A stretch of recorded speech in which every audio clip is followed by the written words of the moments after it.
Hello and welcome to episode 121 of the Gamers Lost the Mark podcast. We've been away for a few weeks, but we're back, and we're back with someone new. He's sometimes sweet, he's sometimes salty. It's JustAddPopcorn, Stuart Burgess. Hello, sir. How are you doing? Hello. Thank you for having me on. Very nice intro, and I'd just like to say it's great to be podding with the Dark Knight of Tunbridge Wells himself. Yes. Oh, but that wasn't for James and Manny and anyone else counting at home. That wasn't me saying Batman. That was Stuart. No, that was definitely me. I thought I'd get the first Batman reference in tonight. I was going to say you put more AV equipments together than Steve's had Yorkshire puddings, but it's probably not true. He probably has Yorkshire puddings every day and twice for breakfast. I'm not going to comment on that. I don't want to get myself into trouble on the WhatsApp group. Actually, speaking of that, we should probably, before we get into anything, we should probably congratulate Steve, who last night got engaged. Yes, congratulations, buddy. Yeah, which is really good because Steve getting engaged means he can now get a new TV. Yeah, all I would say is get the TV now because once you are married, things will not set in afterwards to allow you to get the TV. Speaking from experience, of course. The moment his good lady fiance starts looking at magazines like wedding magazines and stuff like that. I remember when I proposed to Nicola. We were in New York, and I proposed to Nicola, and it was out of the blue. She wasn't expecting it. Then so she was all just, I don't think she said yes for like hours, she didn't say anything. There's a whole story about that. But we got to the airport, and then suddenly she saw these wedding magazines, and she was like, and then on the plane she had like this stack of wedding magazines, and that was when I knew that it was going to cost me even more money at that point. So Steve, get in there before she hits the wedding magazines. That's all I can say, sir. Definitely I would second that advice without a shadow of a doubt. So this is great to have you on. So for people who don't know, give a quick intro, Stu. Who are you? Apart from obviously regular mention on the Lost Bar podcast, obviously you were almost that invisible chair for a long time. It was always like, Just Have Popcorn, you are the guy who gives me all my TVs, who supplies me with my TVs. I don't give anything away. He really doesn't. Maybe a bit of discount for friends. Yeah. Yes, long time listener. Generally, I am interjecting with the podcast as I'm driving around the south of England seeing clients. But I run a business called JustAddPopcorn. May have been mentioned on the show a few times, which is we build private cinemas and smart homes down in the southeast of England and London, and I've been doing that for 11 years now. Always been a bit of a keen gamer. Got to know yourself personally from the local Sony centre, funnily enough. And it's sort of like our relationship has grown from there. It has. It's blossomed from there. It was love over first HDR. I remember going to get that first, because that was like 4K before 4K was a thing, wasn't it? That 4K TV that I had with the NASA speakers on the side. That was like a very early adoption of 4K. Oh yes, it does. It definitely does say on your front door to the Amazon delivery driver, "Early adopter present." Yeah, early adopter. He knows. It's really funny. I'm now friends with the DPD driver, the Amazon guy. They're all just like, it's really funny. I do luckily, like DPD Dave is a good guy. Luckily, I don't know my delivery drivers that well because my deliveries don't really go to the office, but they come here to the house, and my wife knows them very well, which not quite sure if I'm happy with that or not. But yes. But hey, I get my packages. That's all I'm worried about. Well, it's probably funny because most of the time you can smuggle packages in without the wife seeing them sometimes. Especially as we'll get on in just a moment, because you've kind of been shopping a lot, haven't you? For a few things that I've seen on the WhatsApp group. So. Normally, this is kind of where we say, how's your week been? But as we've been away for good kind of three weeks, how was your Easter, sir? How was your Easter break?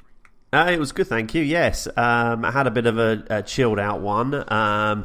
Tried to get a few bits and pieces done around the house, including mowing the lawn, because I wanted to start to use my new robotic lawnmower. Nice. I first got to get outside and actually mow the lawn first, which hasn't been that successful. So I spent a lot of the weekend just poodling around the house and playing some games, which we'll get onto shortly, which is it's been a bit of downtime because we've been focusing at work on building some demonstration rooms locally at our offices. So that's been work stroke play, but yeah, it's been nice to have a few days downtime. What about yourself?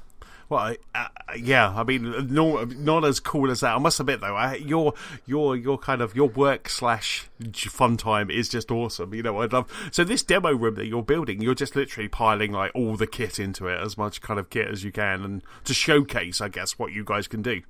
Yeah, I mean, without going too much down the business route, yeah, basically we do private cinemas for clients, so we put in Dolby Atmos systems, things like that, yeah. you know, dark rooms, converted garages, things like that. But we had the opportunity last year to move a few doors up. That's now turned into being able to turn what was an office into a dem room. We're doing loads of videos on how we're building it, why we're doing certain things. But yeah, as you can imagine, when you're doing it for yourself, you're looking at things going, oh yeah, I could add that. I could add that. So I think at last count we've got something like 18 speakers going in a 5x4 room. Oh my god! So, oh my god! Yes, it's going to be the main room itself will be a 3 or 4 seater. We haven't worked out yet, but it will be a Dolby Atmos system with 130-inch cinematic screen, so a CinemaScope screen, say full Dolby Atmos surround sound system. But it also has some other elements in there like lighting, and I've just commissioned a local Tunbridge Wells artist called Ben Stevenson to do me some drawings, which some pencil and pen drawings, which may or may not be of certain comic superheroes, but we'll have to wait and see. Yeah, I thought that might pique your interest. Oh, interesting. That's really cool. That's really interesting. Oh god, I can't wait to see it. I can't. What's your ETA? Are you not putting any time limits on yourself here? It'll be ready when it's ready. Yeah, more the latter. I mean, obviously, I had a pallet of speakers turn up yesterday, and like yourself, when new tech turns up, it doesn't matter what it is. It's like you want to just get it out and stroke it. So I want to get it done as quick as possible, but unfortunately, within our work, you know, we do have a lot of our jobs behind non-disclosure agreements. Customers don't want us to show photographs or talk about their house. Obviously, it's their houses. We're trying to document, you know, and actually try out some new ideas in the room. So we want to achieve a really good demo room, but also we want to use it as a bit of a test bench for some new stuff. And there will be some customers coming to it eventually, but I think myself and you will be there quite a lot of the time because it's only about 30 minutes from your place. So absolutely, I'm coming when Forza Horizon 4 comes out. We're there for the weekend. Definitely. And for when I think one of the other Sparks said it a few weeks ago for the reason why I bought 2 Xbox One X's. Yes. You now know what the second one was for. Yes, it now all makes sense. That just sounds so cool. It's quite interesting that you said that about an artist, because one of the things I've been doing this week is that there's a guy I follow, a really amazing artist that I follow on Twitter called Rick Sellis. I'll stick a link to his Twitter feed in the show notes. But it's really funny. He does a lot of artwork in the style of Batman the Animated Series. So if you remember Batman the Animated Series in the 90s, it's like one of my favourite Batman shows, and he always does these amazing artwork, and he does it for Star Wars, or he just does lots of kind of geek culture and stuff. And he's been putting up some fantastic pictures of like Batman and things like that, all in this animated in the Batman animated. And then he threw up on Saturday. He was like, right, I'm going to do some commissions, so I'm going to open it up and do some commissions. So I was like, I jumped on it straight away, sent an email to this address, and so I emailed him, and he got back, and he basically just said, right, tell me what you want. Tell me what you want. I'll do it for you. It's not, because I said, do you ship to the UK, because he's based in the US, but he actually just sends a high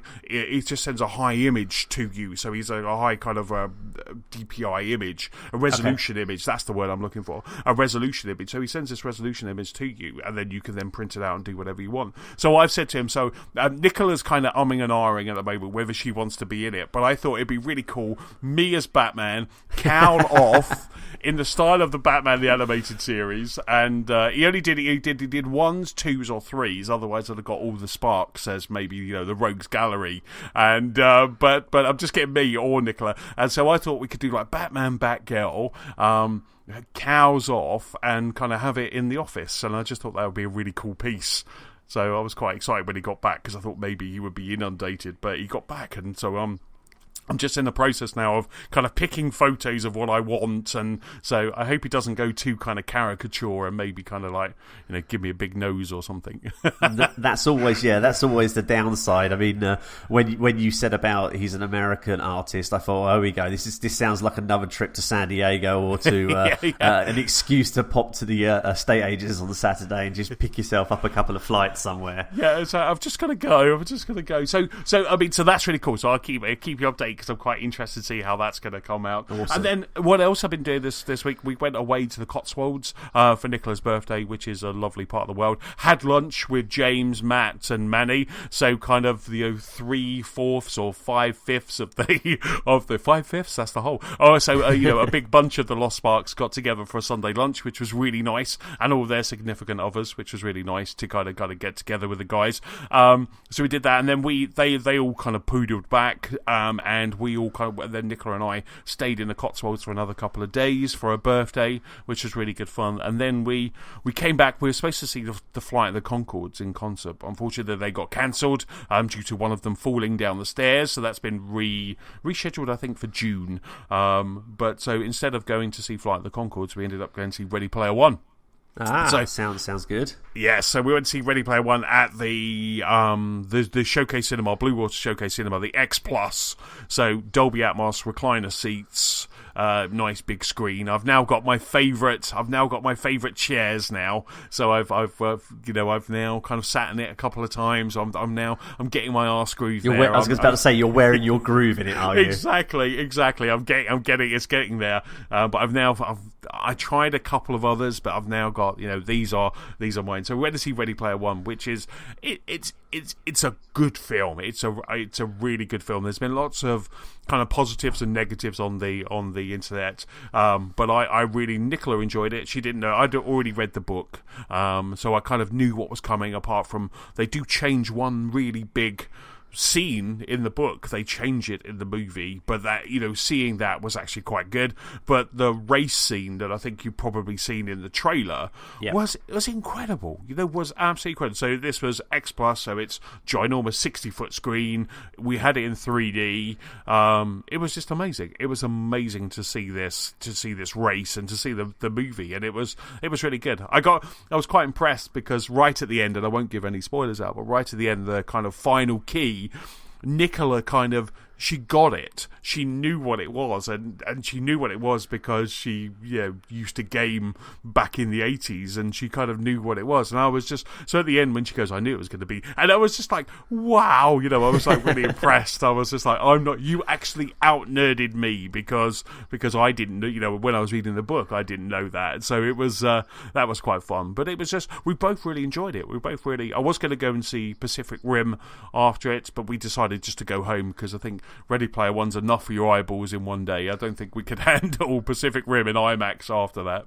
No, it's I've seen I've sort of kept away, a bit like yourself. I keep away from reviews, and I've just sort of I picked up a few bits here and there, like on some other podcasts, and a few people talking about it, and I think one of the I think I heard on one of the IGN podcasts, one of them were there, and Spielberg was there, and he was sort of just saying, that this is I hope you enjoy my movie. And he didn't say film, he said movie, and people were interjecting, well, why did he say movie and not film, and what's it going to be like? But unfortunately, at the moment, I'm having a bit of a glut on films, because I don't want to. I mean, today I got Ragnarok on 4K Blu-ray, and I don't want to go and watch it on my tiny 65-inch 4K TV when I'm building my lovely new luscious cinema for clients, of course. Yes. So I'm at that point at the moment where I'm sort of thinking, I really want to watch that, and I'll just have a quick watch of it, then I'll watch it again at the cinema.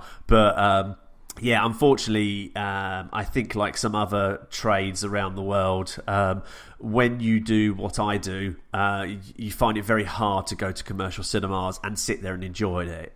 You find, I mean, I think for the first 45 minutes of Rogue One, I sort of sat in my local very good cinema and was just sort of going, oh, you know, it's not immersive audio, you know, oh, it's not enough bass, oh, it's seats, and I end up sitting there sort of smacking my face smacking myself around the head going, damn you, you've paid for this movie, you've now missed the first 45 minutes, watch it. Yes. So yes, I do have a bit of an issue there, but I am really looking forward to seeing that, because yeah, it is that sort of spectacle, sort of overpowering of eye fatigue, eye-ness, you know, HDR loveliness. Hopefully it comes out on 4K Blu-ray.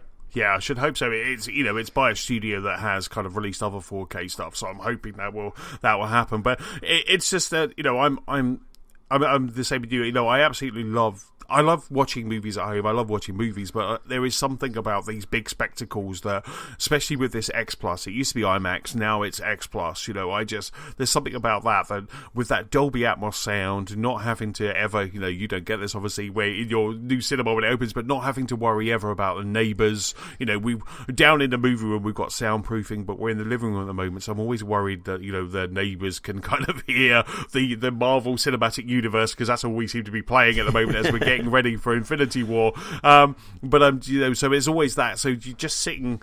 I have the kind of a similar to you, like when we were watching Ready Player One, they showed the trailers, and the trailers were kind of letterboxed in from the side, so they weren't full screen. And because of what happened with Star Wars, which I spoke about on the podcast, where they didn't get the sound right, they didn't get the zoom right, and all of that, I just sit there for the first 5 minutes, like stressed, like waiting for the film to start. So, and then it goes full screen. I go, oh, I'm okay now. The lights dim, and I'm like, oh yeah. It is almost like a mental checklist in my head, just to make sure that they do it right, because I just don't think they, you know, and they almost did. They left it a little bit too bright in the cinema. I don't know why they did that, but they got the full screen, and then it was just sitting there with the Dolby Atmos soundtrack, which was amazing for Ready Player One. And there's always that at the X Plus, they have a little Dolby demo at the start, which kind of goes left, right, up, round, so you get that kind of that Dolby-ness kind of spinning around your head. So it's quite nice. Have you been yet? Have you been to the X Plus at Blue Water?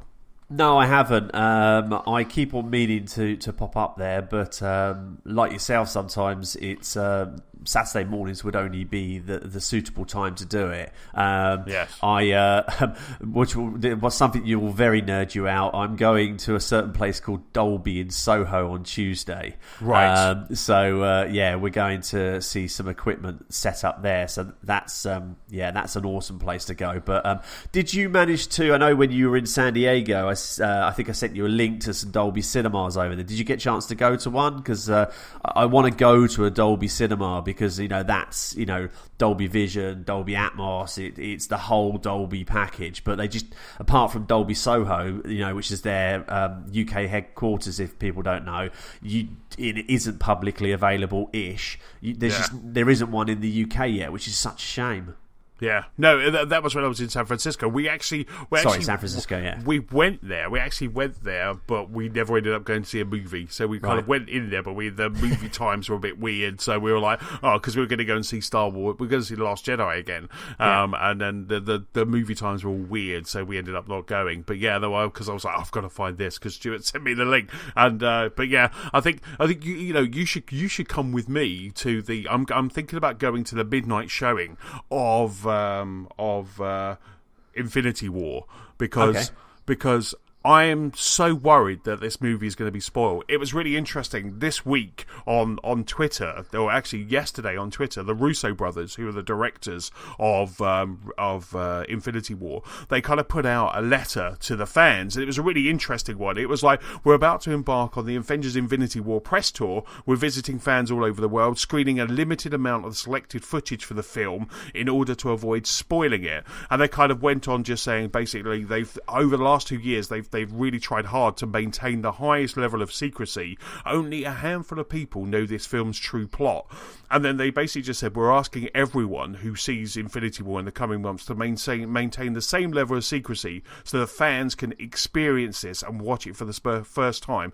Don't spoil it for others the same way you want it spoiled for you. Good luck, happy viewing the Russo brothers. Thanos demands your silence. And after I read that, I was like, I need to go and see the midnight showing, because there's something happening in this movie that you just know, even though these guys have put this out, it's going to be spoiled. The likes of IGN, the Metro, people at work are going to go, boy, did you see that bit in Infinity War? I heard about this, not even seeing the movie. So it kind of, I've already got kind of the Saturday earmark to go. But I said to Nick, would you mind if I just went on my own on the midnight showing? Because I don't expect to pull out PJs, to a midnight showing. I'm like, are you okay if I just go to a midnight showing? But I won't spoil it for you, and I'll be equally as excited on Saturday. And I said, and also it stops you having to see it twice on the same day as well.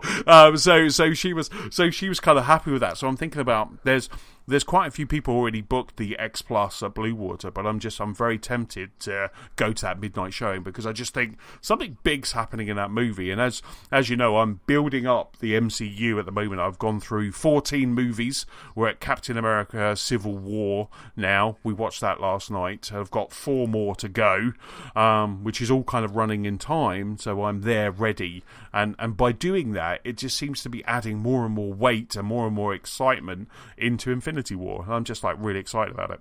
I think definitely. Yes. First of all, that sounds great. Does that mean that what you're going to do is watch the movie? It will finish at let's say 2:30 in the morning. Somehow persuade Five Guys to stay open for breakfast, and then you'll just be standing outside the cinema waiting for Nicola at 8:00 the next day. So actually, the reason you're inviting me is because you want me to pick you up from Tunbridge Wells and take you to Blue Water, so Nicola can bring your car over to pick you up. No, because this is a Wednesday. Is it? Oh, okay. This is a Wednesday, and we're going on the Saturday. So that's what I mean. It's it's 2 days out in the wild with spoilers circling me, and it scares me. It's the first time. It really does. I'm just like, whatever's going to happen in this movie, it's going to be, I want to see it. I don't want to read about it. Do you know what I mean? And that's kind of, and I'm like this a lot of the times about other movies like Star Wars and stuff. But this just seems to be too much. There's a lot of hype. Maybe nothing happens. Maybe something happens. I don't know. But I'm just like, I just think I need to go and see this movie. Before the same time. Maybe like I say, with all my other nerds. All the other midnight showing, lovely nerdy geeky guys. And I'm one of them. So I need to be there with my Dark Bunny T-shirt. Just there. I was going to say, I don't mind your Dark Bunny T-shirt as long as you're not dressed as Iron Man. Then I'm fine with that. We'll coordinate our Dark Bunny T-shirts. Definitely. So that's my week. We'll talk later about whether you want to come along. No pressure. But that's my week. So what have you been playing, Stu? Fundamentally, I think something that the majority of us have been playing has been Far Cry 5. Yes, I've been a fan of the Far Cry from afar, and not really jumped in before, but heard a few things about this. Thought I'd have a bit of a play, so I pre-ordered it. So I had it on day one, and then got all excited on a Friday, thinking that it'd come out, and then came home and was like, it's not out yet. But no, I think I jumped in the day after. I think I saw you online playing it, and main game I've been playing is Far Cry. It's really good, isn't it? It's really good. It's the opening scene. I've been playing Far Cry 5 as well, but the opening scene, it's quite scary. The opening movie is quite. It adds weight. It adds menace. It adds, for those who don't know, Far Cry is set in Montana, Hope Falls, Hope Springs, Hope Falls, Montana, Hope Country, I think. Hope Country, yes.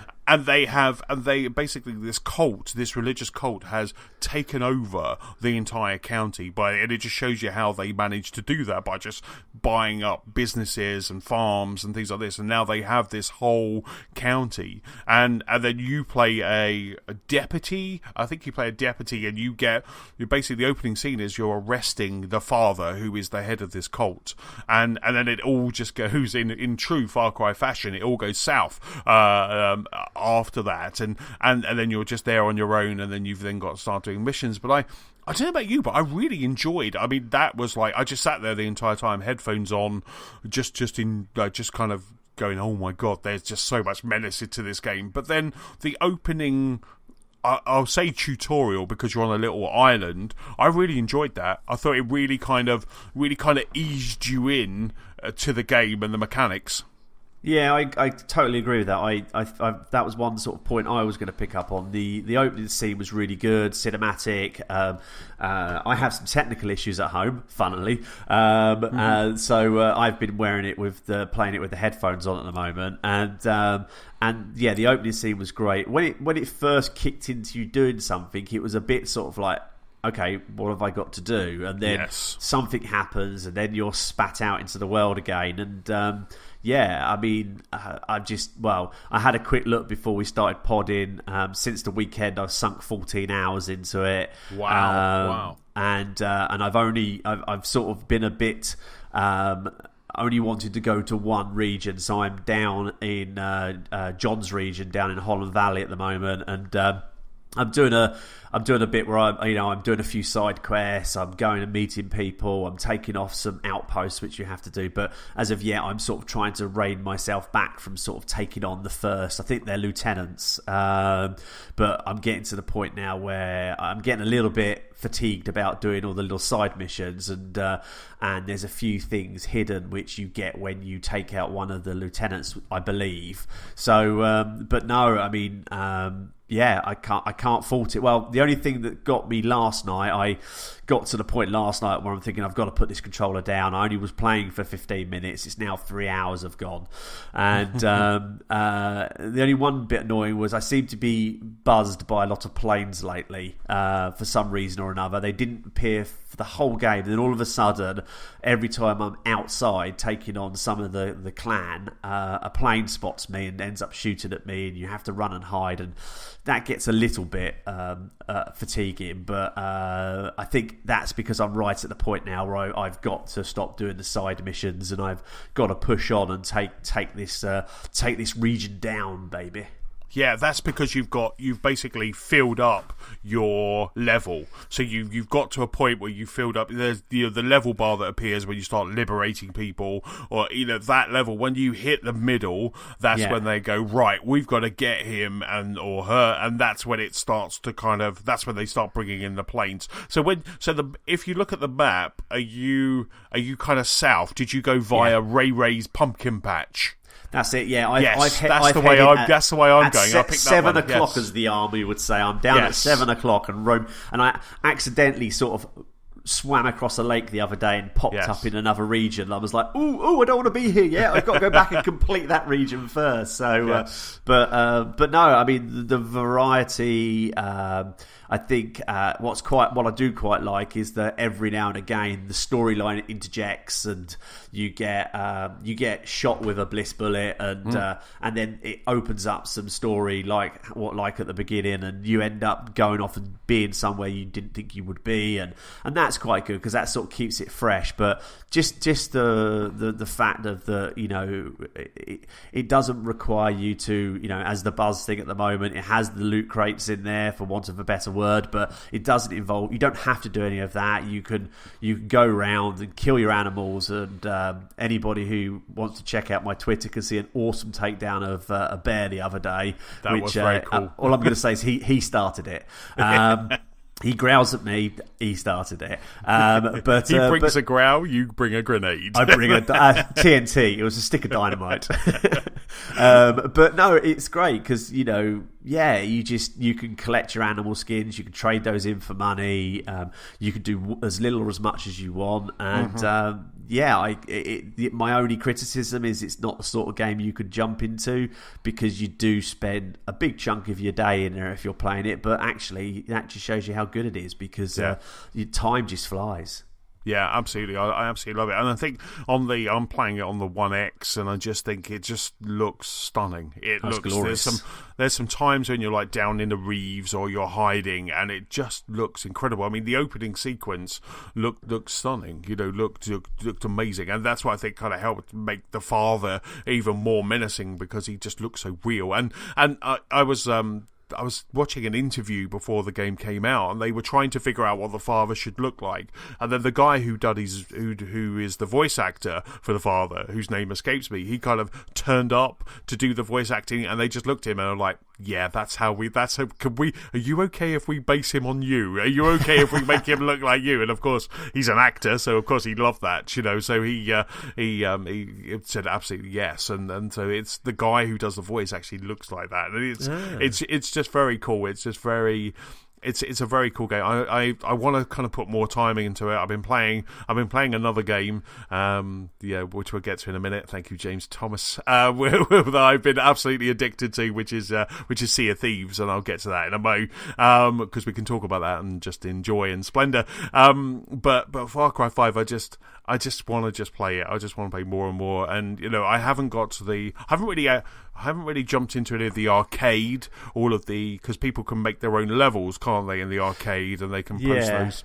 Yeah, I saw that. I sort of, one of the first sort of outpost size sort of like freed, they had the arcade machine in the corner, and I was like, awesome. What's this? And then I thought, that's a great idea. Oh, you can play this. And I sort of jumped in, and I was like, oh, this is a bit overwhelming. I'm quite enjoying the game at the moment. So I'll just step back and look at that. But then I started the X up last night and loaded the game, and there was now a big thing on there saying, use the arcade and all that lot. And the other thing I found quite good is I don't know if you're a member of the Ubisoft Club. Yeah. But they give you in-game currency to then go on to because it flashed up a sign in, and I, for some reason, don't know why, but I was already a member to it, I went on there last night because it prompted me to, and there was like 150 Ubisoft credits to buy some. I can't think of the games now, but there was some outfits on there for tied to certain games. There were some gun skins, there were some new skins, some cars. So it really is trying to not suck you in, but sort of get you into the game. And I think there's so much to unlock that I think going to be there for a while. But then that's the sort of thing I like to do. I don't like to add to my pile of shame. It's already big enough. So I do like to sort of get in there and roll my sleeves up and just try and get through the game. I'm looking forward to jumping back in. It makes me want to stop podding now and go and play it. How dare you, sir? That's kind of it's one of those things. It's one of those things that actually that's a good idea. Let's just go and co-op. Yes, on that. See you later, mate. It's one of those. And that's the pod for this week. So no, it's one of those things that I've been craving for a while. I've been craving this kind of single player, narrative driven story. It just happens to be in a first person shoot 'em up in this case, and I've just been looking forward to kind of getting my teeth into something. It was a shame that Ni no Kuni 2 and Far Cry 5 came out on the same day. So I, instead of buying or pre-ordering Ni no Kuni 2, I've just left that for the moment, and I'll get to that. I will play that because I can't wait to play that, but I'll play that after Far Cry 5. I just kind of want to focus on one thing. I've got Sea of Thieves that I'm playing, and I'm really enjoying playing that. But then there's some times where you just kind of, you're getting up early in the morning, you just want to play something, or you just got a couple of hours in the evening, and there's no one online to play some Sea of Thieves with, so you can just jump in and just kind of play Far Cry 5, and that's kind of how I'm playing this game. But you're right, it does demand a bit of your time. It demands like a good half day to kind of get into it, get to know the mechanics, and not feel overwhelmed when you go back into it, because I feel that sometimes when you jump into a game, maybe give it an hour and then come away for a week and then go back in, you're like, where am I? What am I doing? What does X do? But if you kind of give a game that really good try at the start, you're kind of, and not maybe play too many other games, you know that when you get in, everything's clicking and stuff like that. I did see over the weekend the developers, Ubisoft, and who I think it's Ubisoft Montreal, isn't it? They put a picture up because someone found one of the sewer entrances just had a red balloon outside. Oh, really? And it's like a reference to it, and I was just like, it was just a caption going, they all float, and I was like, I want to find this so much, I want to find that, I want to find where that sewer opening is, because that will scare me, but it would also just be so cool, and I just love that they're kind of little things like that they've done, but I'm really enjoying it. I'm glad you enjoyed it too. The only downside is that co-op, when the co-op, because I can jump into your game, I don't know if you got to that point where it was like, do you want to allow your friends into your game? And I just said yes. So I can jump into your game, but I won't progress my game. So if we went and did some side missions in your story, I'm just doing them in your story. I'm not doing them in mine. So if I go back to mine, I have to then redo those. Because I think it would be a great game to co-op, and do, I think they showed at E3 last year, like that buddy system, that someone goes up on a sniper, the other person goes in and frees and liberates the captives, that sort of stuff. But that doesn't count for anything on mine. I'm just purely just in there as a buddy for you, which is not a bad thing, but it would be nice if it kind of checked that off of my list too. I agree. Yeah, I mean, it's I was aware that you could do the campaign together, and it's a bit disappointing. It's not like some of the other games out there that if you do it together, you're progressing your both games, you're both unlocking achievements. Because personally, I'm a bit of a Chivo hunter, but I quite agree. It's good to give people a hand, but it is it's slightly disappointing that if you've liberated that outpost and then you jump back in, you say goodnight, you hang up the controller, you go to bed or whatever, then you switch it back on the next day, and in your game those 2 or 3 outposts or that lieutenant you've taken out has now still got to be done. It's because you've lost the surprise then. I mean, part of me going and taking out the first lieutenant for me is that it's almost I don't want to do it because I'm enjoying that first world, and I'm looking forward to what's going to be there, what surprise is going to be there, what do I have to do to take him out. And I think if you've already done that with a friend, and then you've then got to do it again, it's grinding the gears rather than being enjoyment. Yeah, absolutely. If it was just, the main missions, side missions, it knows that I can track those missions, surely, and I would just be, that was the only thing I was like, oh, that really does. I mean, it is just a case of, you can, actually, I've got a bit of a problem. You're like, can you give me a hand? And I just jump in, I say, snipe from afar or something like that. I don't even know if the XP or any of that kind of counts in your game. I don't know if you start racking up XP or anything like that, but it's great to have that co-op mode, but, like the other Ubisoft games, like the Division and things like that, it would just be nice that you were, because the Division had that. You jump into a game, you do something, you do it together, you've checked that off of your map. You've checked that off, and you can revisit it and replay it if you want, but you've done that beat of that game. So that's just like, but apart from that, I won't let that kind of mar it, because like I say, I'll probably play most of this on my own anyway. But it's we should check it out if we're online together. We should just like, I'll jump into your game and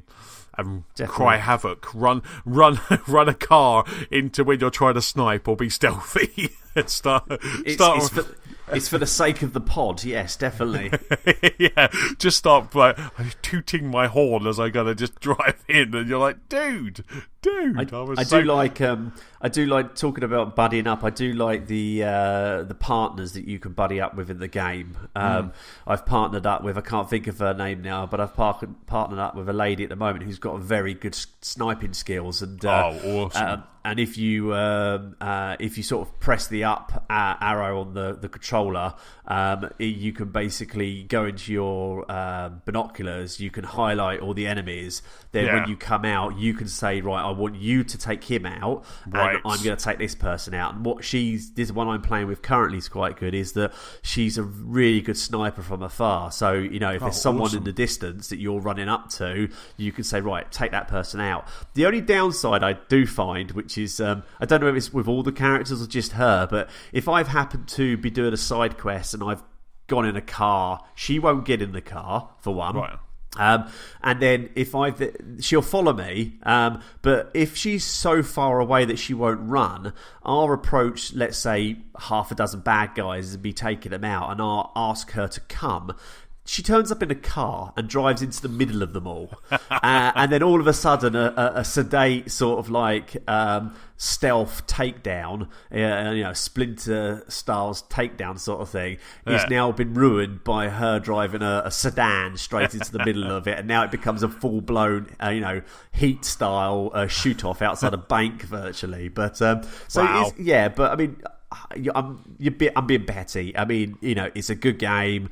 I'm listening to other people talk about it, and I can't, apart from a few niggles, I can't fault it. It's a very, very good game, and I'm just looking forward to diving into it a bit more and hopefully completing it at some point. Yeah, I mean, I'm still playing with the dog as my companion. Okay. So I quite like the dog. He's quite cool. I'm looking. I heard that there is a bear called Cheeseburger that you can unlock. So I'm looking forward to unlocking Cheeseburger. I want to just find, I'll be happy when I have Cheeseburger the bear as my co-op. But I think you can also have two, so it'll be twice the carnage when you have like two AIs. But yeah, I did notice that as well. Like say you're trying to be stealthy, you're hiding down in the reeds, and the dog just runs in barking. It's just like, oh, okay, but there's been some really good bits. Have you been into that town yet where you go up to the roof and there is a gun mount where you can take out the aeroplane? Yes, that was just, I loved that. That was a real kind of like, yes, this is really cool, and it was a great moment. Like I say, it looks good, it plays really well. It feels great to play as well, and I like that there is some puzzles as well. There was, I think right early on, I think even on that tutorial level, there was you needed to go down into this basement, but the basement was covered in water, so you then had to go and like kind of turn a valve or power up a pump, so it pumped out, and I really like that they've added, because that's kind of quite new, I think, to a Far Cry game. I never played Far Cry Primal, but I think that's quite new to that kind of like that little puzzly aspect as well. There's a few, without giving anything away. Sometimes you're in a room and you think, where do I go? And you just have to remember that you can shoot pumpkins and you can barge your way through walls and things like that. Because I was doing one the other day, which was you're in a grain silo, I think, and there was loads of wasp nests around you. Because if you hit a wasp nest, all the wasps come out and start to sting you. And I must have been in there for 20 minutes, then gave up, and I'm like, it's not clearing. I can't figure out what to do. And I went back and I did everything from I had a lock pick to pick the safe. No, the stash wasn't in there. I flame throwed all the bees. I have this thing with flame throwing animals in this game. I obviously love animals. Honest, I have a dog.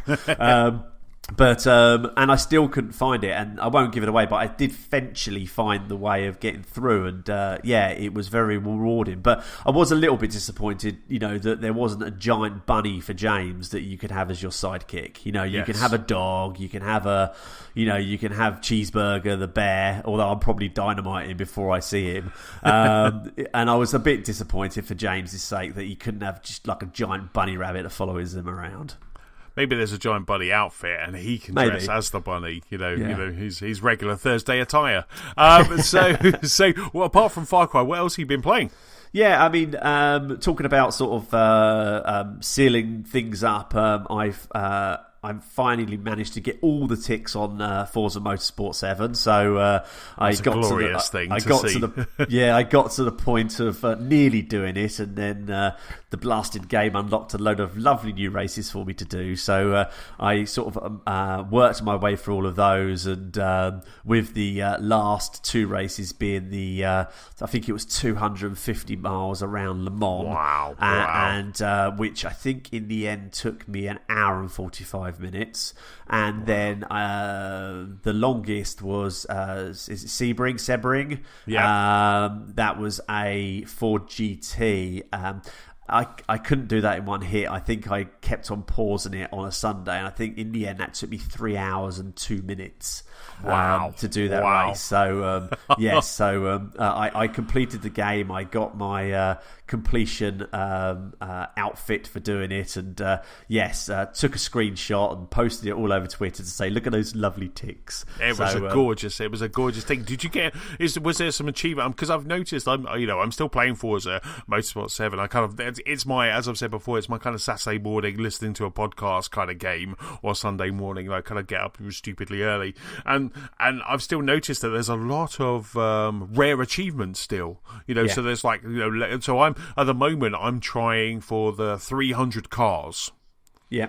Which is still rare, which is still a rare achievement. So of that 300 cars, so I'm kind of doing that at the moment. I did the one where you had to get 100 different outfits. Yeah. Did that, that was good fun.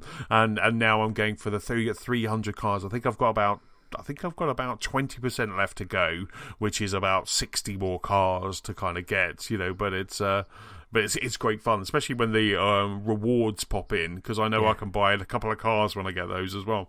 I think, once you get past a certain point in the game, I think it's once you get past winning all the championships for the first time. I think either a lot of people have not then gone back into it, whether they've been put off, I'm not sure.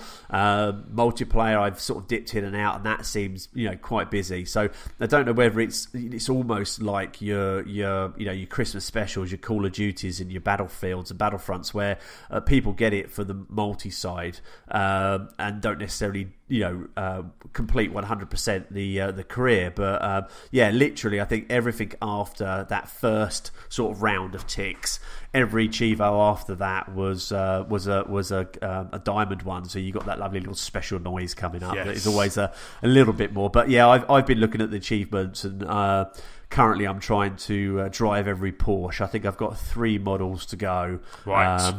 And I've looked at a few of them and just thought, no, I'm not going to go there. Design a graphic for a car, earn 50,000 credits from that. Right. That's not my type of thing. But I will jump back into it and do the multiplayer, because I really do enjoy it, and the multiplayer is good. Mm-hmm. Segueing onto another Saturday morning game. And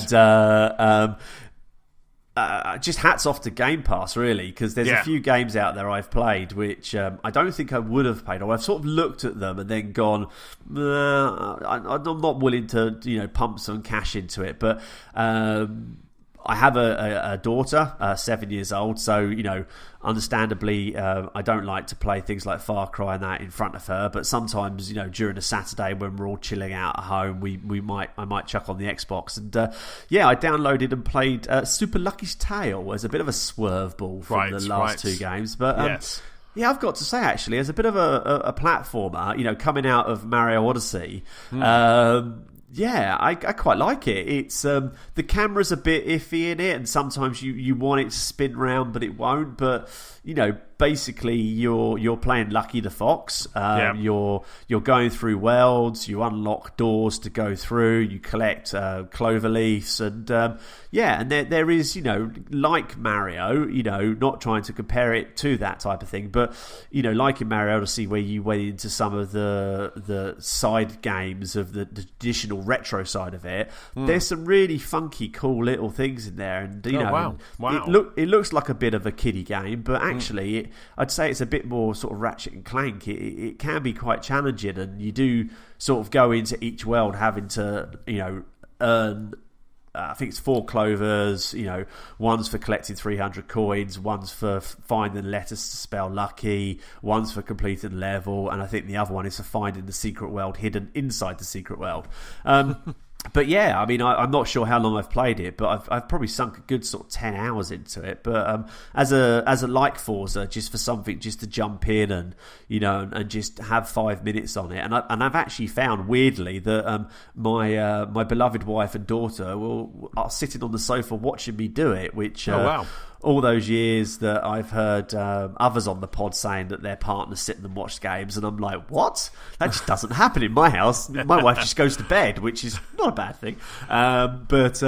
Yeah, I mean, it's good. I mean, I do recommend if you like the Mario Odyssey type things, you just want something to earn some chivos and just to sort of dwindle a little bit of time down. You say listening to pods, you don't have to listen to the soundtrack or whatever, which I know you were trying to do a bit more of this year. Yes, I'm still on that kick. It's working. Apart from Forza, obviously, because you don't need to listen to that. But no, I mean, I wholeheartedly recommend it, and I would not have played it if it wasn't for the fact that I jumped into Game Pass to play Sea of Thieves, really, which I still haven't played. But don't tell James. My goodness, I cannot believe that you haven't played that. I'll get to that in a minute, and then after I can't believe you haven't played it yet. But it's so good. I've done the same thing. I've jumped into Game Pass, and there's just some really good.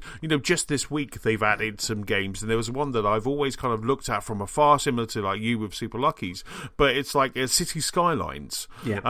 So I was like, oh, I quite like the look of this. It's a bit like Sim City. You're kind of building, but at no point have I ever thought I'll put some money into it, but.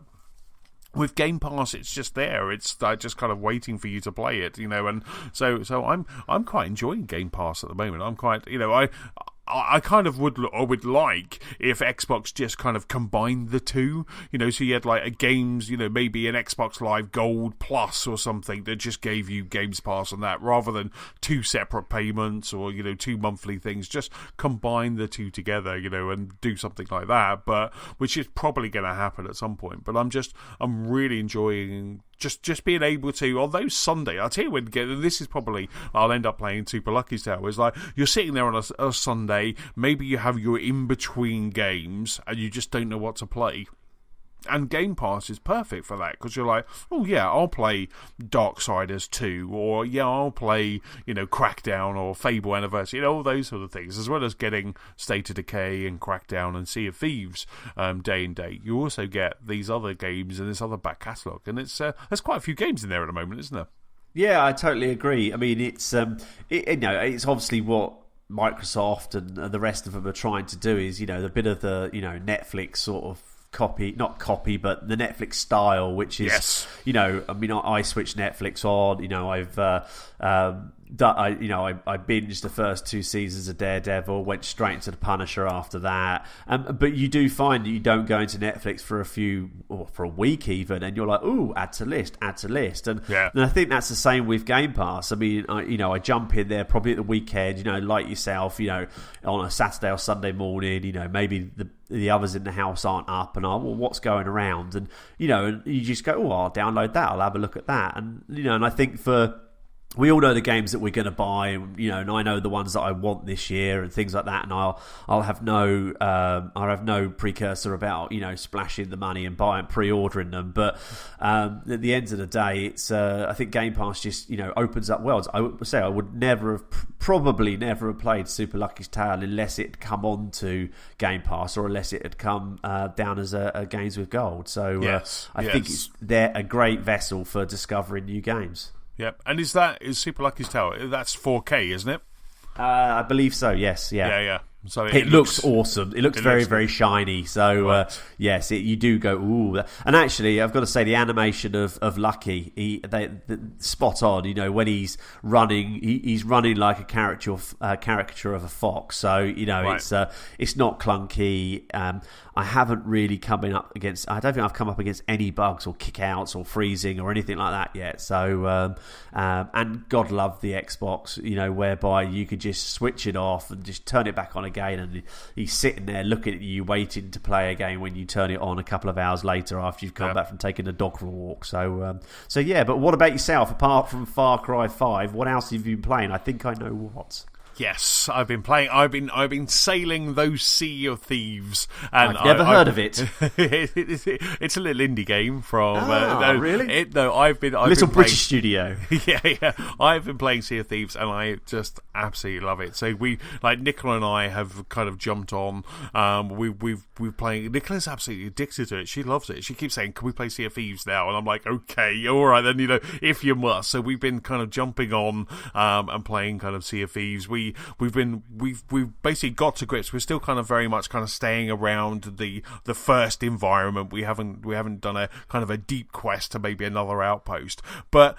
And the funniest thing was over Easter, I kind of met up with my nephews and my brother-in-law, and I just said to my youngest nephew said, "Can I play Sea of Thieves with you? Can I jump in?" So I said, "Of course, no worries." And they haven't played it. They didn't play the beta or anything. So we kind of jumped in. So Nicola and I sat there with our headphones on with both of our nephews. Both of our nephews kind of jumped in, and we took them kind of on their kind of maiden voyage. So we showed them the ropes, kind of showed them how to get the Eye of Reach, which is a sniper rifle, and how to steer, what we need. So we took a galleon out, and it was I was expecting carnage, but the guys did just awesomely. We did ground the ship a couple of times, so we ended up naming our ship SS Leaky because there were so many holes in it, and at one point we were frantically bucketing out the ship and doing up, and it was hilarious because so my nephew Will and I, we were bucketing the ship out and we were repairing the ship, and then we were like, okay, where's Edward? Where is he? Where's Ed? And he was just up in the crow's nest playing the accordion or the hurdy-gurdy. It was hilarious. So like Nicola's, she was the captain. She was kind of barking orders at everyone, and it was so much fun. So we took the big galleon out. We did some quests with them. I then later kind of jumped on with just Ed and I. We jumped on and did a galleon. We had a sloop, and we just took the sloop out because I was showing him how to steer and stuff. And it was really good because we did one of the quests where you have to take down a skeleton pirate or a skelly pirate, and we did that, and he really enjoyed that. So the first time he played it, we just did like kind of catch and grab missions, and then I showed him these different kind of missions, which were these skelly missions, and he really enjoyed the kind of mixture. And this is something this game's just doing in abundance. You kind of, every time you play, it's different, it's exciting, and especially the one thing that always kind of makes Nicola and I laugh is that when we're out on a sloop and there's just the two of us, and I'm playing my accordion, she's sailing to our next destination, and then suddenly on the horizon you just see a sail. You panic like I've never panicked before in a game. This is kind of because you just like, can they see us? Turn all the lights out. Should we go another route? Should we go and do something else? There's all this like, because you've just seen this galleon, and there's potentially four on there. There's only you two, so you. But the great thing about having the sloop, and we did do a couple of times, was that we can kind of outmaneuver a galleon. So we had this one galleon that saw us across the map, and they just were like, right, we're going to take these guys out. So my kind of ethos that Nicola always laughs at is that I'm just going to be a friendly pirate. I kind of want like this universal sign of peace. It's like if there is a certain sail that you have, or like just I see you, I will help you do a skeleton fall if you want, but I don't want to embark. I'm not going to shoot you. But, most of them are kind of full into the kind of thieves part of Sea of Thieves, and they kind of, so this one galleon kind of started firing at us from afar. So Nicola and I were just trying to get out of the way, repairing the ship, because I think we had a chest or a skull on the boat, so we wanted to put that in. So these guys kept doing this, and then so Nicola just went, oh, I'm fed up with this. So I just said, right, pull me alongside. So they kind of pulled us alongside, and then so these guys were trying to sniper us, and they were trying to shoot us with their cannons, and I just managed to get some really good fire. And then suddenly you just see this galleon just going down because they were so concerned about trying to get on our ship, trying to take us out with sniper rifles, trying to do all of that they forgot that their ship was kind of needing some bucketing and some repair. So suddenly you suddenly saw this galleon going down, and that was really good that the little guy won, because there was only two of us. There was four of them in a galleon, and we just took them out to sleep, and we just sailed away with me playing my accordion, laughing at them, and so that was really cool. And then on Sunday we were playing, and we were on this island taking out this skeleton captain, and we could hear some people in the proximity chat going, "Yeah, they're down there. There's two of them. Just let them take out the thing, and then we'll grab the skull." So Nicola was like, "Can you hear that?" And she got quite freaked out by it, and I was like, "Yeah, that's proximity chat. That's what we could hear." So they were like, "Yeah, go down now. Go, take them out." So these guys they came, they took us out, and they tried to take the skull, and then. So we died, and then we respawned. So I started shooting a cannon at them, and they came onto our ship, and that was it for Nicola. She was so angry at them for killing them and taking. So she ended up just killing both of them, And it was so much fun just watching her. She was just so mad. She goes, "How dare they? How dare they do this?" And then she just ended up just taking out these two guys, and then I think she took out the two guys, but one of them took out her as he took out. So she was basically there on the Voyage of the Damned, which is where you go when you're respawning. And she was just there, just kind of making fun. I think she was dancing at them, and they were very angry. And then we just got in our ship and sailed away before they respawned, because they would have respawned back on their ship, and we respawned. And so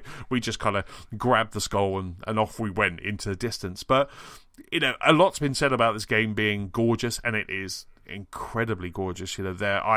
The waves are amazing, the boat, the aesthetic, the look of the characters are just absolutely this game is just dripping with rare quality, and it's such a great game to play. You really should jump in. You should kind of jump in because I'll show you the ropes. I'll give you the orientation, but I'm just absolutely enjoying it. It's like every time you jump into this game, it's just fun. It's just a fun game. And James has been playing with some of the other guys, and he's been kind of relaying somewhere. I think when we met up for lunch the night before, they were up until 3 a.m. in the morning, and they took on a Kraken, and they did all this, and it was just oh my god, it really does just kind of scale up, and it's great fun. It's great fun. It is just scary when you see another ship, but I think that's the part of it, that's the fun, that's the enjoyment of it, and just to kind of sail, because you could sail for hours and not see anyone.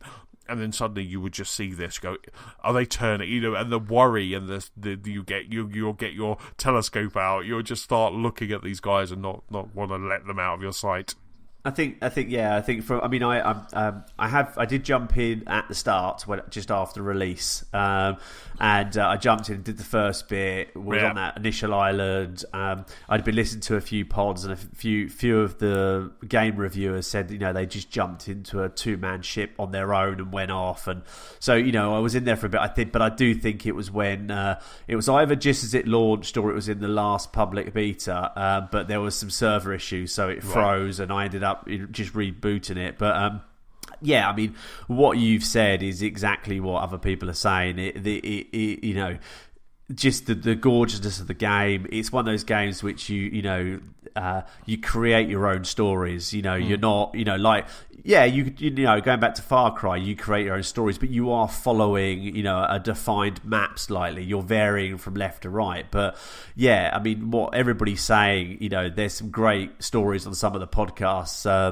Where I was listening to one the other day. You may well have heard it, where a reviewer was saying about how he was just going to see how much a chicken cost when you took it back. Yes. And he said, he wanted some type of a T-shirt he could wear saying that I'm a games reviewer, please don't kill me, because people were really nice, and then you'll find that key that you need, and then they'll shoot you in the back. Yes. And like aforementioned Nicola was doing, then you don't want to get violent, but you find yourself getting violent and going, right, you killed me, so I'm now going to kill you. absolutely. So yeah, I could see it's a game that Nicola probably quite enjoys. Yes. Yeah, absolutely. It was so much fun just seeing her kind of take to this game, and after we finished playing with Ed and William as well, they were like, I want to play more of this. I want to play more of this. They were, and like I say, the next day, Ed and I then went out onto the ship as well. I think we did like another skeleton quest and took back some really cool skulls, and we were just hiding those on our ship just in case we were boarded. But we just did so well. In the end, it was so funny because we were just wrapping up. We just kind of like we were sailing into an outpost, and I think we just we put our anchor down a bit late, and we just kind of sailed straight into the outpost. It was like we beached this ship in a big way that ship was ruined, but luckily it was the end of our session, so we didn't mind. And it's just so much fun. I absolutely love this game, and I think it's one of those games where you can just keep kind of like jumping back in. There's not a progression system, so you won't have overpowerful pirates kind of who have been playing it non-stop. So where we're just kind of jumping in for 2 hours here, 2 hours there, that there isn't going to be some uber pirate that's going to take you out. That everyone's on the same level. So which is really cool. And at the moment, I'm saving up because I want a peg leg. So I've got a really kind of gnarly old pirate. I've got the day one patch, which was genius. That was awesome. That was so absolute genius. That was. It was like, that just made me we're giving chuckle. you a day one patch, and it is actually awesome. an eye patch with a 1 on it. So I got my day one patch, and I think there's an achievement for having a peg leg and a hook and a patch. So I'm kind of going for that. I want to be that ultimate pirate. So I'm you trying like to your patches? Exactly, I do. I'm waiting for the elbow patch to come out, James. So, but like I say, I'm going for the peg leg. I think the peg leg might be about, I don't know, 17,000, 13,000. I've got about 8,000 at the moment, so I just need to do some more quests. But it's just so good. Like I say, you've got 3 different factions in the game. They each do different quests. You've got so you've got kind of some variety there that you can mix it up. I think we're still finding it a bit where we go out and do a quest and we have to instantly turn it back in because we're afraid that someone will steal it from us, or sink our ship. So we do tend to just kind of do one mission, drive back to an outpost, or if it's a 2-part mission or a 3-part mission and we go via past an outpost, we'll just stop and hand some chests in because we're just finding that we're just a little bit nervous in that 2-man sloop at the moment, that we're not confident enough that we would be able to kind of take out someone.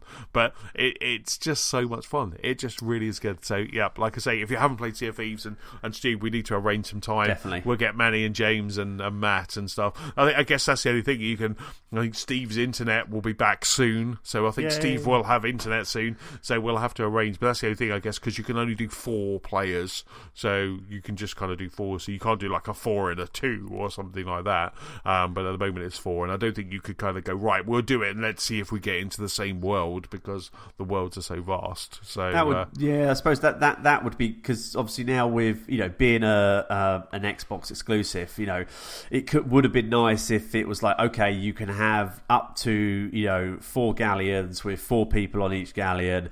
And if you create it as an Xbox club, then you almost have it yourself. I mean, I don't know how that works, whether that would work, but, almost along the lines of, where people have their private servers for their COD games and all that lot. But it would be nice to sort of say, right, Gamers of the Lost Spark, this Sunday at 8 o'clock, we're going to all jump on. If you're a club member, get in there. There's X amount of spaces, and we're all going to go into a world and fight each other. One host per ship, and then friends of the show as well on the ships, and there's a big galleon off. But no, it's I mean, the one tip I did hear this week, which I've sort of remembered, which I'm not going to give away, which maybe defeats the object of saying it now, but is a lot of people have been saying that you should hide your stash in the crow's nest. Yes, that's what we were doing. We were doing that. So Ed and I, we put our skulls in the crow's, because we got this skull that was just so lovely, and Ed didn't want to let it go. He'd already had he found a chest of tea, and someone blew our ship up because we were totally unprepared for it, and they just demolished our ship, and he was so gutted that his chest of tea had gone down with the ship. So when we got the skulls, I said, put them in the crow's nest, stick them in the crow's nest. I guess if more people, it's probably not as obvious. It's not as good as I thought. Everyone's going straight up there now, probably. But yeah, that's a great tip. That's a great tip. Excellent. I mean, that's a beautiful thing about the game. I think something that's so open, there's going to be little things like this where people say, do this and do that, and listening to the interview the other day with the studio boss, it sounds like Rare it's not a game that they're going to do a 1 or 2 year cycle with. They're if people are playing, I think to paraphrase him, if people are playing this in 10 years, it's going to be a completely different game. And hopefully people will still be playing it, like Viva Pinata and things like that, where it's going to grow and it's going to become its own entity, and suggestions are going to get put into the game. And I think, hats off to Rare. It's a great IP, and it's I think more games in a saturated market of sameness is some unique games is brilliant. Hats off. Yeah. Absolutely, it just feels so fresh. It's such a great game, and you're absolutely right. Rare are doing such a great job of this. Their community channel is doing an amazing job. They had that thing where they were going to be releasing a death tax, that if you died, I think if you died in like falling off something or doing that, you would then have to pay some money to get back in. You pay some like kind of gold, so you'll be depleting your gold. The community went bonkers about that, saying it was unfair. So they walked that back and just said, no, we didn't communicate this right, so we're not going to do this.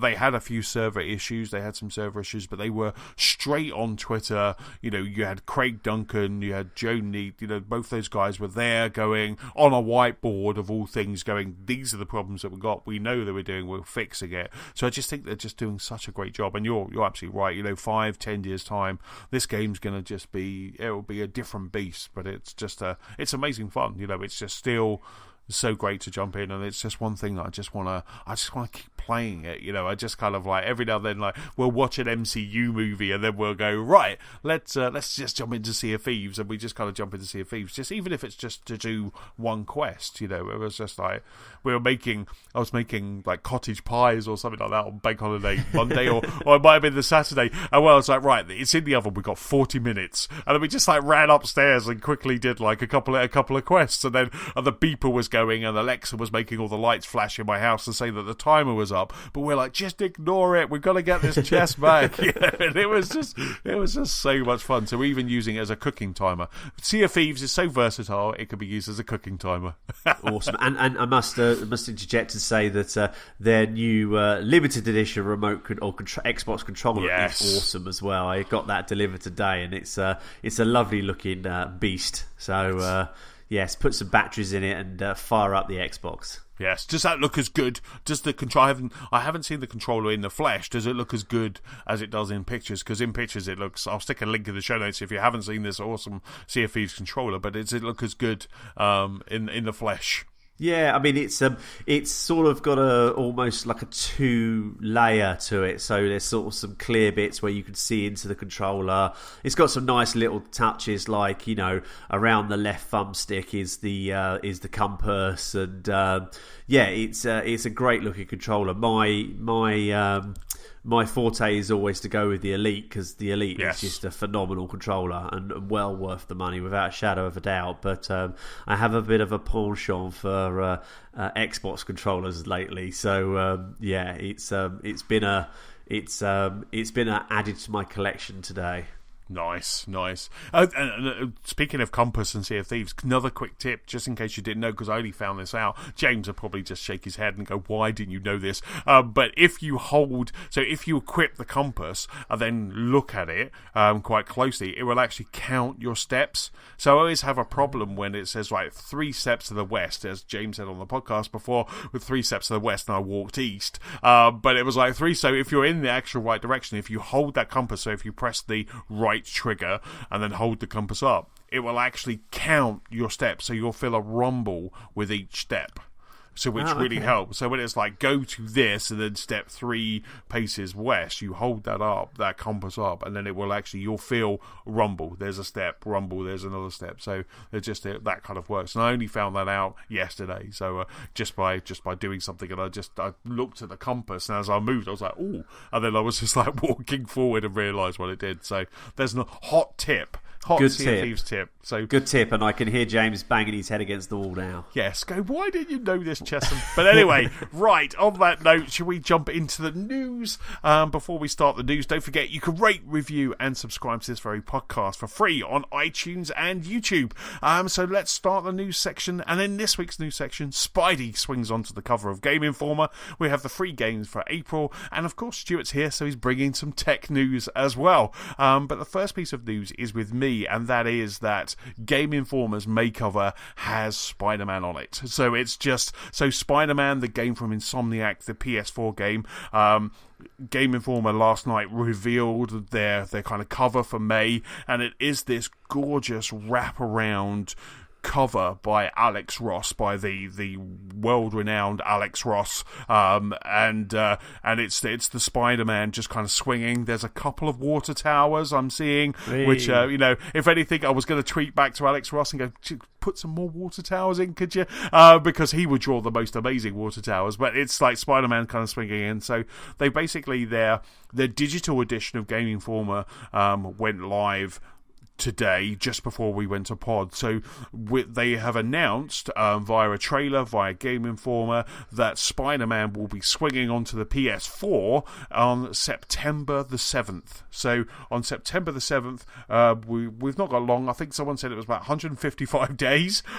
We have Spider-Man will be swinging exclusively onto PlayStation 4, probably looking lovely on the Pro, 4K.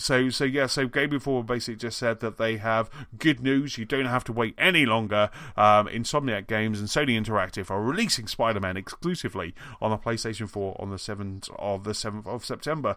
So the Game Informer have like a whole month's worth of coverage, lots of gameplay. They got to play the first bit of it. They're showing unlocks. They're going to be showing kind of how you progress, because by the looks of it looks like Spider-Man levels up throughout the games. There's different costumes, there's different outfits for Spider-Man. So they've revealed one which is almost like a street Spider-Man with like a sleeveless denim jacket, which was quite cool. So that's been kind of announced, and there's another one that's going to be announced in May, and then another one in June. So this looks really good. Does this get your Spidey sense tingling? Are you interested in this, Stu?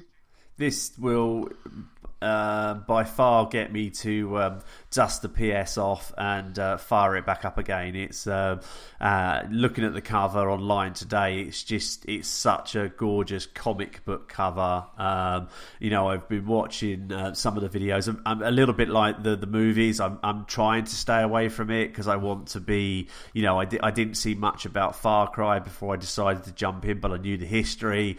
Obviously everybody knows the history of Spider-Man, but it's just looking at a few of the videos, one today where I think he web slings a wooden pallet and swings it around, and it takes out a load of baddies, and it looks stunning. And I think of all the games that are coming out on the PlayStation, because Xbox is my main weapon of choice. This is a day one purchase for me without a shadow of a doubt. Yeah, I mean, it looks amazing. I mean, ever since they showed it off at E3 last year, that opening reveal just looked amazing. I said on the podcast, when I see kind of Spidey swinging through New York, taking out some water towers, kind of doing that, I was just like, I'm sold. This is such a look. I mean, I love Insomniac anyway. Ratchet and Clank is such a great game. The one that they did on the Xbox, whose name kind of escapes me, but that was great fun as well. So they make some really good games, and so having them behind the Spider-Man IP is just fantastic. They also announced that there's going to be a collector's edition for $149, and that includes the game. It includes some stickers, some extra levels, a statue that they haven't been able to been able to announce yet because Spider-Man is standing on something. So you can see the top of the statue and I'll stick a link to their PlayStation blog in the show notes. But there's basically Spider-Man on top of a statue. But they said the statue that he's on is such a spoiler, such a kind of like a spoiler to the story, that they're keeping it under wraps just for a little bit longer. So all we can see is a very cool looking Spider-Man statue, and then you've got this on top of that. They also have, it's a steel book, there's an art book, and then there's also a couple of Spidey suits. I think it's about 3 Spidey suits and a gadget as well, a Spidey drone gadget as well. So the collector's edition looks like it could be fun. I think pre-orders are open now kind of while stocks last, so I haven't been able to find a UK equivalent, which is why I only know the US $149.99 at the moment.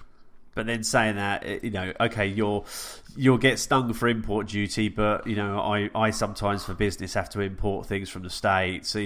I've just recently over this weekend purchased some more Xbox controllers off of eBay in America, and eBay's pretty good because they put the VAT duty, the import duty on it. So it would just be nice if they sent you all the other loot first, then the statue came a month later, so it gives you time to finish the game. Because if I happen to get my hand on one, it will be like, I don't want to see the statue because I don't want to ruin the surprise. Please take this, wife, and put it in a cupboard somewhere. I don't want to see it. Don't show me until I've finished it. It could be your trophy. They say that on the like I say, I'll stick a link to the PlayStation blog in the show notes. They say that they're going to be revealing this statue in the summer. So I'm guessing at E3 we're probably going to get a bit more of a story trailer. It's probably going to give us a little bit more information, and whoever or whatever Spidey is standing on could be quite interesting. So awesome. I love the cover. The Game Informer cover just looked amazing. It just that Alex Ross cover is just amazing. Alex Ross is such a fantastic artist. I love the way that he paints superheroes. I love the kind of the Justice comic books that he's done, the Kingdom Come. They are just amazing. So to see him kind of do that as well, I was just like, yeah, they're getting everything right about this game. Everything is just like, it's kind of tick. Alex Ross doing a cover, you've got they're making all of the right moves on this. I think my hype levels have kind of gone up after this reveal. Yeah, definitely. Hopefully they'll maybe 8-bit or someone might do some limited edition stuff, or we might be able to get some prints, because I'm looking at Game Informer cover now, and the artwork is brilliant. It's so comic-y, the paint work or pencil work or whatever it is in the sky, it just grabs you, just makes you want to play it. And it's only 155 days, but I want it now. Yes, exactly. It was really funny, actually. When Insomniac kind of and Game Informer tweeted to say it's coming out in September, the amount of people I was looking at the Twitter responses, and the amount of people like, no, I want this now. Yeah. I want this now. But obviously we've got God of War coming out very soon, and I think a lot of people, myself included, thought that this would be out before E3. I thought this would be a May, June at the latest, but I think it's good that it's in September. Obviously Red Dead Redemption's coming in November, so it's kind of gives you a good couple of months to kind of get finished on Spidey before you jump into the Wild West. So it's quite a nice. I think Call of Duty's in between the two of those for a quick campaign, but it's shaping up to be a really good kind of end of the year with the gaming, with gaming. So I'm quite excited about this. I'm with everyone else. I think I would have liked it to come out earlier. That summer lull. This is perfect for that, and especially with Avengers: Infinity War, less than a month away, it would have been really good to kind of come out at the same time. But it is what it is.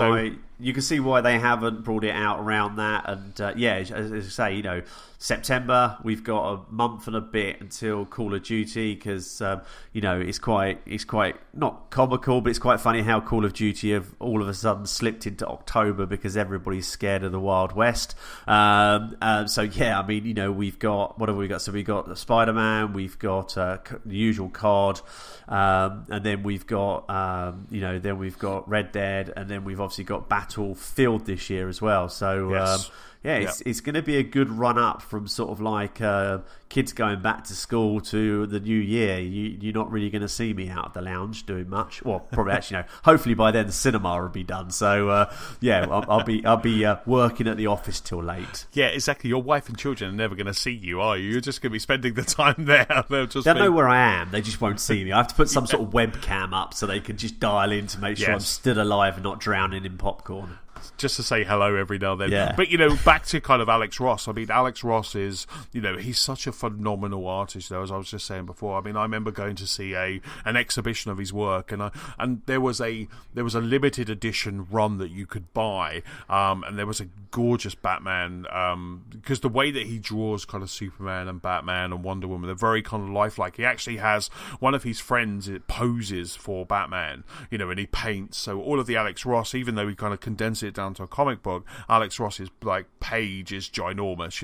It's kind of the biggest thing that needs to be, because he actually paints, and they are just so lifelike. They're so realistic. And there's a classic Superman with kind of Clark Kent just opening his chest that was lovely, and that was sold out. And this one Batman and even Nicola had said, I'm going to that Alex Ross exhibition, and she knew which one I was talking about, and even she kind of signed off on it and said, yeah, it would be big, but we can put it in the office. It'll look really cool. And I got there, and they unfortunately had sold out, and there was another one, and it was just, and it's just one of those things that I would love to own a bit about, because I've liked Alex Ross for years. He kind of does a lot of covers now, but like I say, Kingdom Come, for anyone who hasn't experienced Alex Ross, Kingdom Come is just such a great graphic novel, and it's just gorgeous. Every page is just dripping with quality. It's amazing. It's just so cool. So the next piece of news, sir, is with you. So back on the 28th of last month, PlayStation heavily discounted the VR globally. So in the UK, we were looking at prices for the starter pack going from sort of $350 down to $260. In the EU, it was $300. Down $300 from $400, and I think in the States it's about $299 as well. So, what do you think about what do you think about the price drop? Do you think it's Sony trying to get more people on board? Do you think it's a cry for help? I mean, I know personally myself, I know James has, I believe, sold his VR. Yes. Mine sat in the cupboard. I thought about breaking it out recently to pay, is it Moss? Yes. Play that and a few other bits and pieces, but just for me, my PlayStation doesn't live with my TV, so it's trying to set the camera up, it's not with the telly, and it's just it probably end up at the dem room. So what do you think? Do you think the price drop is just them wanting to get more people in it? Do you think they're going to ditch the format, or are they just proving that they're going to get behind it with some awesome games that look like they're coming out? Yeah, I mean, I think, as we heard, I think on the last pod a couple of weeks ago, I absolutely love Moss. I would, anyone who has a PSVR or is thinking about it, I would always say that is a game that you need to play. For me, that is kind of one of the games that's really kind of showcasing what VR can do. My nephew has started playing it and he just loves it. He just really likes it. It's new, it's fresh. It's like if for playing VR, you kind of really do, it just immerses you so much. But for this price drop, I mean, the kind of the excited nerd boy in me thinks, oh, are we going to get another one? And even though I very rarely play my PSVR, if they brought another one out that was maybe higher resolution and wireless, I'd be day one again, because I'm stupid. But I would just, because I think so that kind of there's one side of me that thinks, oh, are they going to announce something at E3, or is it just that we've got this piece of tech, let's kind of try and get it out. They probably seen their numbers halting or slowing down, and they know that maybe if they dropped it by £100, then more people are going to kind of jump on, because it may just be at that point where it's a bit of a purchase. If it's gone from an impulse buy to a purchase. So if they bring it down to that certain level, then maybe that's it, and maybe they're getting them made cheaper as well, so they're reducing the costs. But I think this is great, because there's a couple of people I talk to where they go, I'd really like PlayStation VR, and I've offered for them to have to borrow mine for a weekend just so they can see what it's like. Oh, I'd love that, but it's a little bit expensive, and it's obviously there's that outlay of games and everything. So I think this is really good. When you get the likes of like today, you've got like Vive Pro is out, and Vive Pro is like £1,000 or £799 if you've trading your old Vive, and then you've got PlayStation VR that's kind of down here at like what was it, 239? Did you say for the UK? 259 for the starter pack. They're saying. Yes. So I'm assuming the starter pack means that it might come with a game or something rather than just a headset on its own. But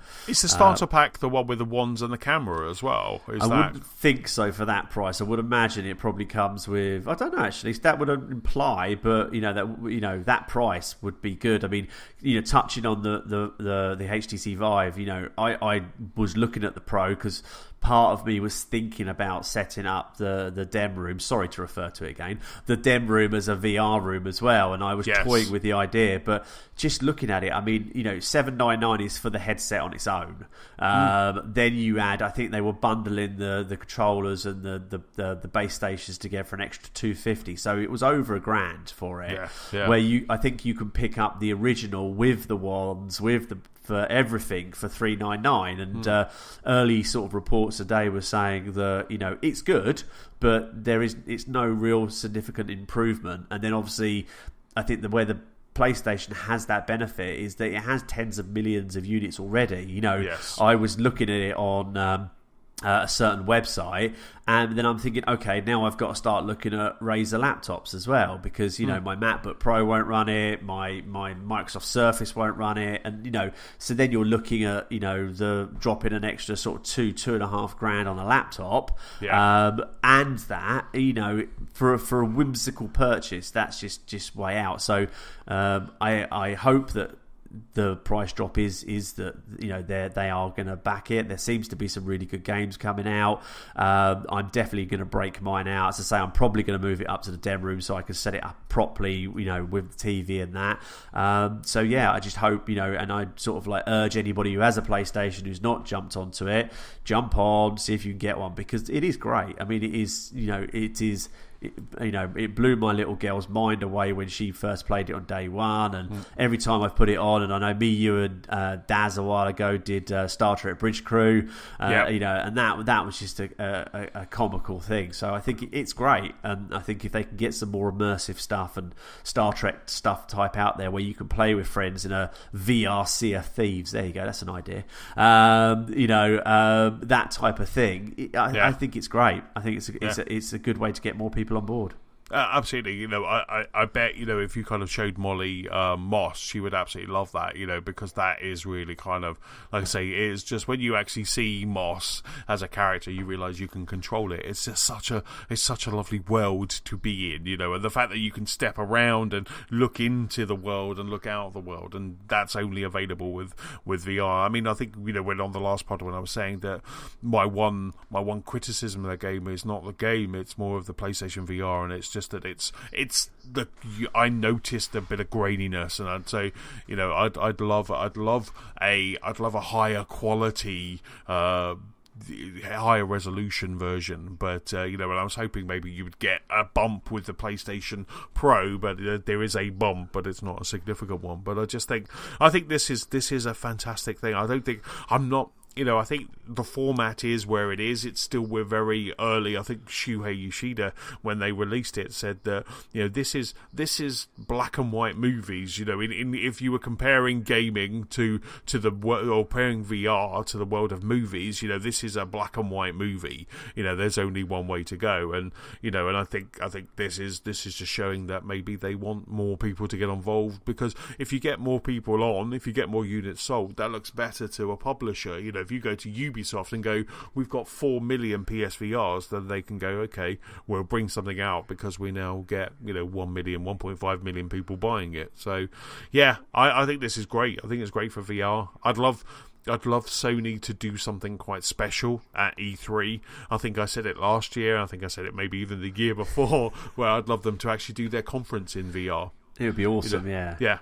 you can get basketball in VR now. Yeah. There's a basketball pass. You can see live basketball, and I'd love them to do the E3 show. You'd be front and center watching it there. I'd be up at 2:00 in the morning with my VR on. It'll make drinking a beer hard, but I can work around that. I'll get a straw. But I'd love to do that. I'd love to see something. I'd love for Sony to do a conference there and say, "Yep, we're behind this platform 100%." Definitely. I think it's only upwards from there. So absolutely, yeah, excellent. So the next piece of news is with me, and that is that we've got the free games for April. They're already out at time of listening, both on Xbox and PlayStation. The games are already out and ready for you to download. But this month, what do we have on Xbox? We have, I'm just getting the webpage up right now. On Xbox, we have The Witness.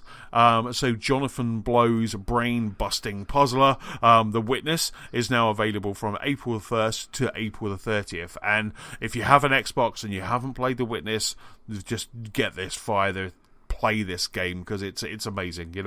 It's a game that had James and I kind of grabbing pads and scribbling down and thinking about puzzles in your sleep and working them out at work. It's such a great game. It's one of these games where you just really kind of just enjoy it. And again, I think back to what I was saying with Far Cry, it's kind of one of those games where when you start playing it, just keep playing it. Don't try and play other games, because you'll forget what the game is telling you, because I think as you're playing the game, it's kind of giving you more and more kind of tidbits and ideas and hints about that next puzzle. But this is fantastic. It's a real coup that this is available via kind of Games with Gold. So I would highly recommend The Witness. So that's from April the 1st to April the 30th. We have Assassin's Creed Syndicate, which is available from April 16th to May 15th. Syndicate, is that the one that's in London? I think so, yeah. I'm looking at the Xbox news page now, and I can see a British flag in the back left of the game cover. So right. It's not one I've played myself, but I do believe this is the one that was based in London. So, hey, for free, it's worth jumping in and giving it a go. Absolutely, and this is on Xbox One. It's not an Xbox 360 title. This is Xbox One.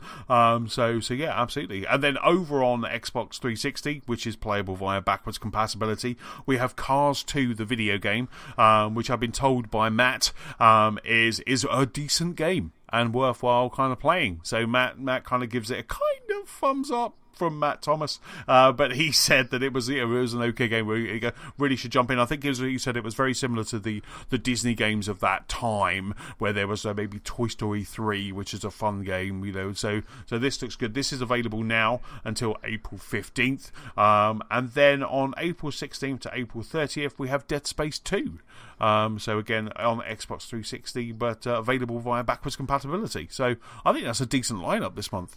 Definitely, yeah. I think there's certainly myself, The Witness, I jumped into very briefly, but I don't think my mindset was there to start trying to do puzzles and things like that. I think I was too involved with work or family life. So I think at the end of the day, they're free, or free within inverted commas. So I think you have absolutely nothing to lose in downloading them, firing it up when you're having a bit of a blank, or a Saturday morning with a cup of coffee, and just giving them a go. So I think it's just great that we get this these types of games to play and try, and brilliant. Hats off to both of them. Yeah, absolutely. I mean, I think this would be a good one, as you were saying before, about kind of getting the wife playing with you. This would be great. To kind of work out those puzzles. You do the controlling, but then you get a screen of a puzzle, and then you have to try and work that out. That's kind of how Nicola and I played it. I did the walking around, and she did all the brain work. So she's far smarter than I am. So it's funny because I do random things. I'm like, I think it's this, and this, and she's like, will you stop that? And just let me work it out. And then she'll work it out and go there, and there. And of course, that's it, because like I say, she is smarter than me. And she didn't pay me to say that either. Then over on PlayStation 4, on the PS Plus games, we have Mad Max. So Mad Max, which is a game from I think it was about 2015. But this is a really good game, a really good open world. It kind of follows. I don't know if it follows the new film, but it was. I played a bit. I think it was available on Games with Gold a couple of months ago, or even last year. And I played a bit of this, the opening of it, and I quite enjoyed it. It's a very much kind of a Borderlands, Far Cry kind of mixture where you are doing kind of missions as an open world, lots of side quests, lots of main quests, and it's a really good game. If you haven't jumped in and you have a PlayStation Plus, worthwhile getting. And then also on PlayStation Plus, again, these are all available now. The awesome Trackmania Turbo is available as well, and Trackmania Turbo is just an amazing game. It's such a great racing game. I think it was available at Games of Gold as well, again, but this is fantastic. It's like over 200 tracks, 16-player multiplayer. There's a track builder in there, and I believe, and I'm not sure if this is right, but this it includes a PlayStation VR mode, so you can play. Yeah, I believe it does. Yeah. I do not want to play. It's really funny because Wipeout over Easter, when we've now added a free PlayStation VR, and I thought the two games that I don't want to play in PSVR are Trackmania Turbo and Wipeout. It would be just too fast and too kind of frantic, but they're both available in PSVR as well. So you're going to be a bit of PlayStation VR in there as well. And then also wrapping up this month, we've got In Space We Brawl on the PS3, Toy Home on the PS3, 99 Vidas, which is on PlayStation Vita, and Cuba Rebooted, which is on all of those platforms on kind of cross-play. So I mean, I think Mad Max and Trackmania Turbo, I think those two are kind of definitely worthy of a download and a play, especially Trackmania Turbo. I definitely that's such a fun game. Yeah, definitely. I mean, I've got Trackmania on the Xbox. I think I paid it for it. I dabbled with it over a weekend, but yeah, first reactions were really, really good. I believe Mad Max is available on the Xbox as part of Game Pass now. That's it. Well done. Yeah, yes, because I downloaded that one again the other day and added it to my pins. So it's one of those ones to sit there and technically, because it was part of a subscription, it doesn't go on my pile of shame. It just sits there and looks at me. So no, again, it's another one of those ones which I do want to get into playing. But no, there's some good games there, and well worth firing up the PlayStation and having a go. Yeah. I think, coupled with that, then last month we had Bloodborne and Ratchet and Clank as well. They're really kind of PlayStation Plus is really kind of knocking out the park in the last couple of months. Definitely. I mean, Ratchet and Clank is phenomenal. I mean, that was one of my highlights of last year. That was, I suppose, a little bit like how I'm playing Lucky's Tale now, that was my, sit in the lounge. The family are doing things around me, and I've got to go back. So I don't think I finished it. Right. But yeah, I mean that was a phenomenal game as well.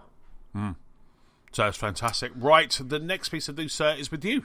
Yes, quickly going back onto the Far Cry 5, it was reported just yesterday that Far Cry 5 tops the UK sales charts with the biggest launch in the history of the series. Wow. It basically it was especially impressive reading off the website. Far Cry 5 was launched in March compared to the busier November launch window for Far Cry 3 and Far Cry 4. That basically it outsold all the games of last week, although admittedly not many games. People sort of steered clear of it. So the top three last week was Far Cry, FIFA 18, which always seems to be in there, and then our beloved Sea of Thieves. So again, congratulations to the guys. Far Cry 5 is topping the charts and seems to be being liked by people. So brilliant. That's really cool. That's really good to see. And I tell you, there's a lot to be said for this kind of March quiet period. There's some games where there maybe, if it was November, October, you maybe wouldn't give it a try, but coming out in this kind of quiet period, I'd like to see the games industry maybe kind of moving away from quiet periods, because I think any time is a good time to play a game. Any time's a good time, even when it's hot outside, you still at some point come in, at 10 o'clock, crack open a beer and just sit there and play it and can play a game. So I think we should look as it's like, right, we need to get everything something out in November, because you either just, the way that the games industry and the game buying, the likes of us, the likes of the Sparks, is that we like to have that latest game, so we end up kind of maybe just passing on a game, or just not, like I am at the moment. I'm not playing Ni no Kuni because I want to play Far Cry 5, but if Ni no Kuni was out in January, I'd have played that. It's almost like we need them all to get together and just kind of work out a schedule. That'd be really lovely. Well, I think you're correct. I think the thing is, you've come out of Christmas where we had the usual titles. We had the Call of Duties, which I know yourself and myself are the same, where we like to play the campaign and then either send it back to Boomerang or list it on Amazon or whatever. And then I've hardly touched. I mean, I really enjoyed the single player campaign in Battlefront. I thought that was brilliant, and then with the DLC, I really do hope EA develop that. But as far as the multiplayer side of it, I haven't jumped in. But then I've got games like Assassin's Creed I've not even booted up yet, because there was just so much content then.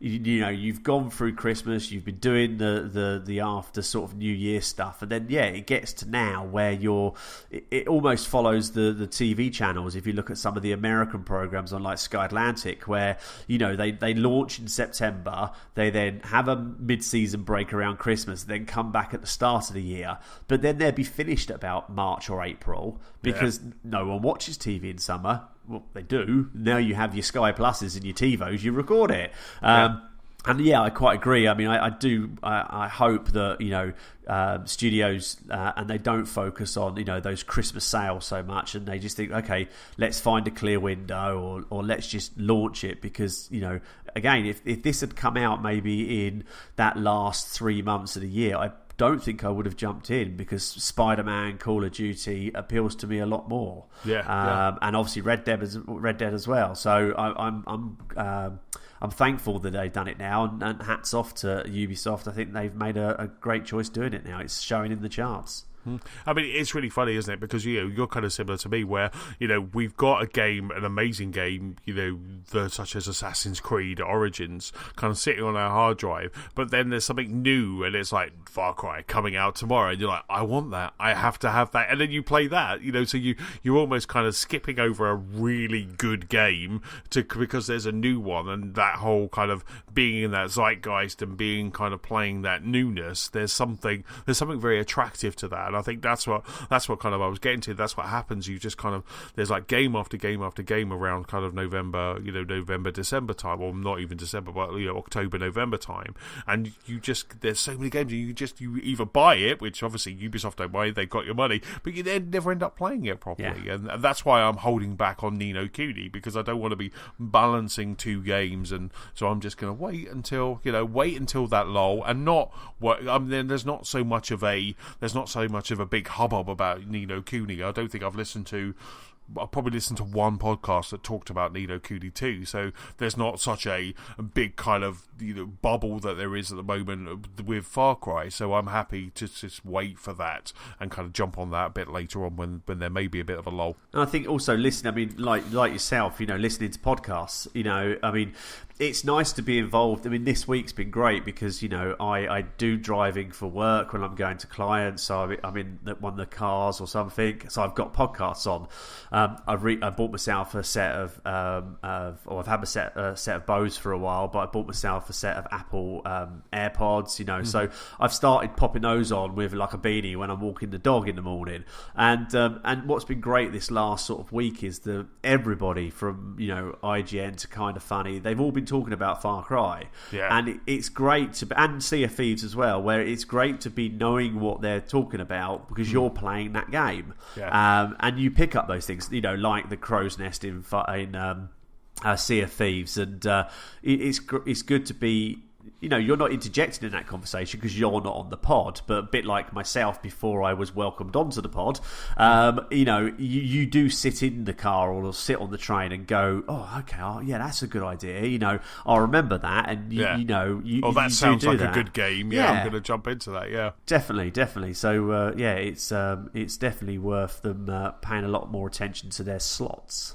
Yes, indeed. And then the next piece of news for me, a very quick one. It flashed in today. I got a quick press release from Warner Brother Interactive to say that they are now they're going to be looking after the distribution and the publishing of Hitman. So if you remember, I think it was early last year or in the middle of last year that IO Interactive they kind of bought Hitman away from their publisher, and they basically took it as their own studio, their own company, but they didn't have a publisher or a distributor deal, so it looked like they were potentially going to do it themselves, but they have partnered with Warner Brothers to distribute and publish Hitman. So what they're doing to start off with is they're obviously capitalizing on that investment straight away, Warner Brothers, and they're going to be bringing out a Hitman Definitive Edition. So they're going to bring out a Hitman Definitive Edition, which includes lots of kind of different skins, all of the kind of Season 1 of Hitman, Game of the Year Edition content, the summer bonus episodes, the Blood Money Requiem packs, and also some IO Interactive anniversary outfits, including things like Freedom Fighters, Kane and Lynch, and Mini Ninjas as well. So this kind of sounds fun. So they're bundling all that up. Warner Brothers will be distributing Hitman Definitive Edition. Again, this is all set up to be running lovely on the PlayStation 4 Pro and Xbox One as well, so it's enhanced for those platforms. But I think this is really good. I think it's great that they found it. Obviously, what they're not saying here is Hitman 2 or Hitman Season 3 or Season 2. You know, they're not saying about that yet, because I reckon they must be saving that for E3. Yeah, I think it's great news. I mean, to have someone of that pedigree distributing it is brilliant, because I think I've always loved the Hitman games.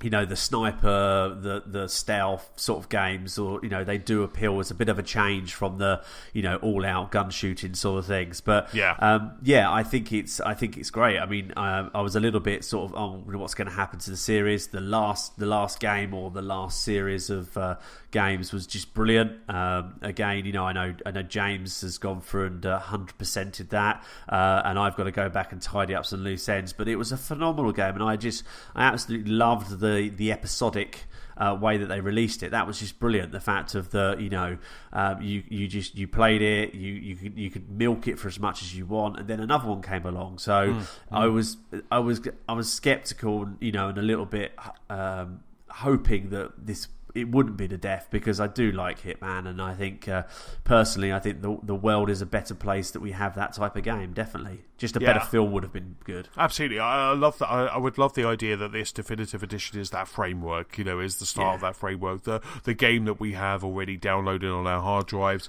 is there ready for Season 2. Because I think, you know, when you play it on the Xbox One X or PS4 Pro, it looks stunning. You know, it's HDR. It really looks good. So you kind of almost don't need to mess around with that engine. Just bring out new content. You know, put all of the cleverness into the maps into Season 2. So I'm hoping, you know, come E3, that's what this is about. You know, obviously Warner Brothers wants to make some money straight away from this investment. So because it's quite funny, because Hitman's already had a Game of the Year, so they've basically gone, this is the definitive, which includes that. But, you know, I'm happy for that, because it's, like you say, it's good that we've got more Hitman, that IO just didn't disappear. You know, that the Hitman franchise was given to someone like Activision, and they just kind of, you know, made some abomination out of it. So it's good that Hitman's got a nice steady platform. It's got Warner Brothers distributing, and hopefully in a couple of months and change, we'll see Hitman Season 2 being announced.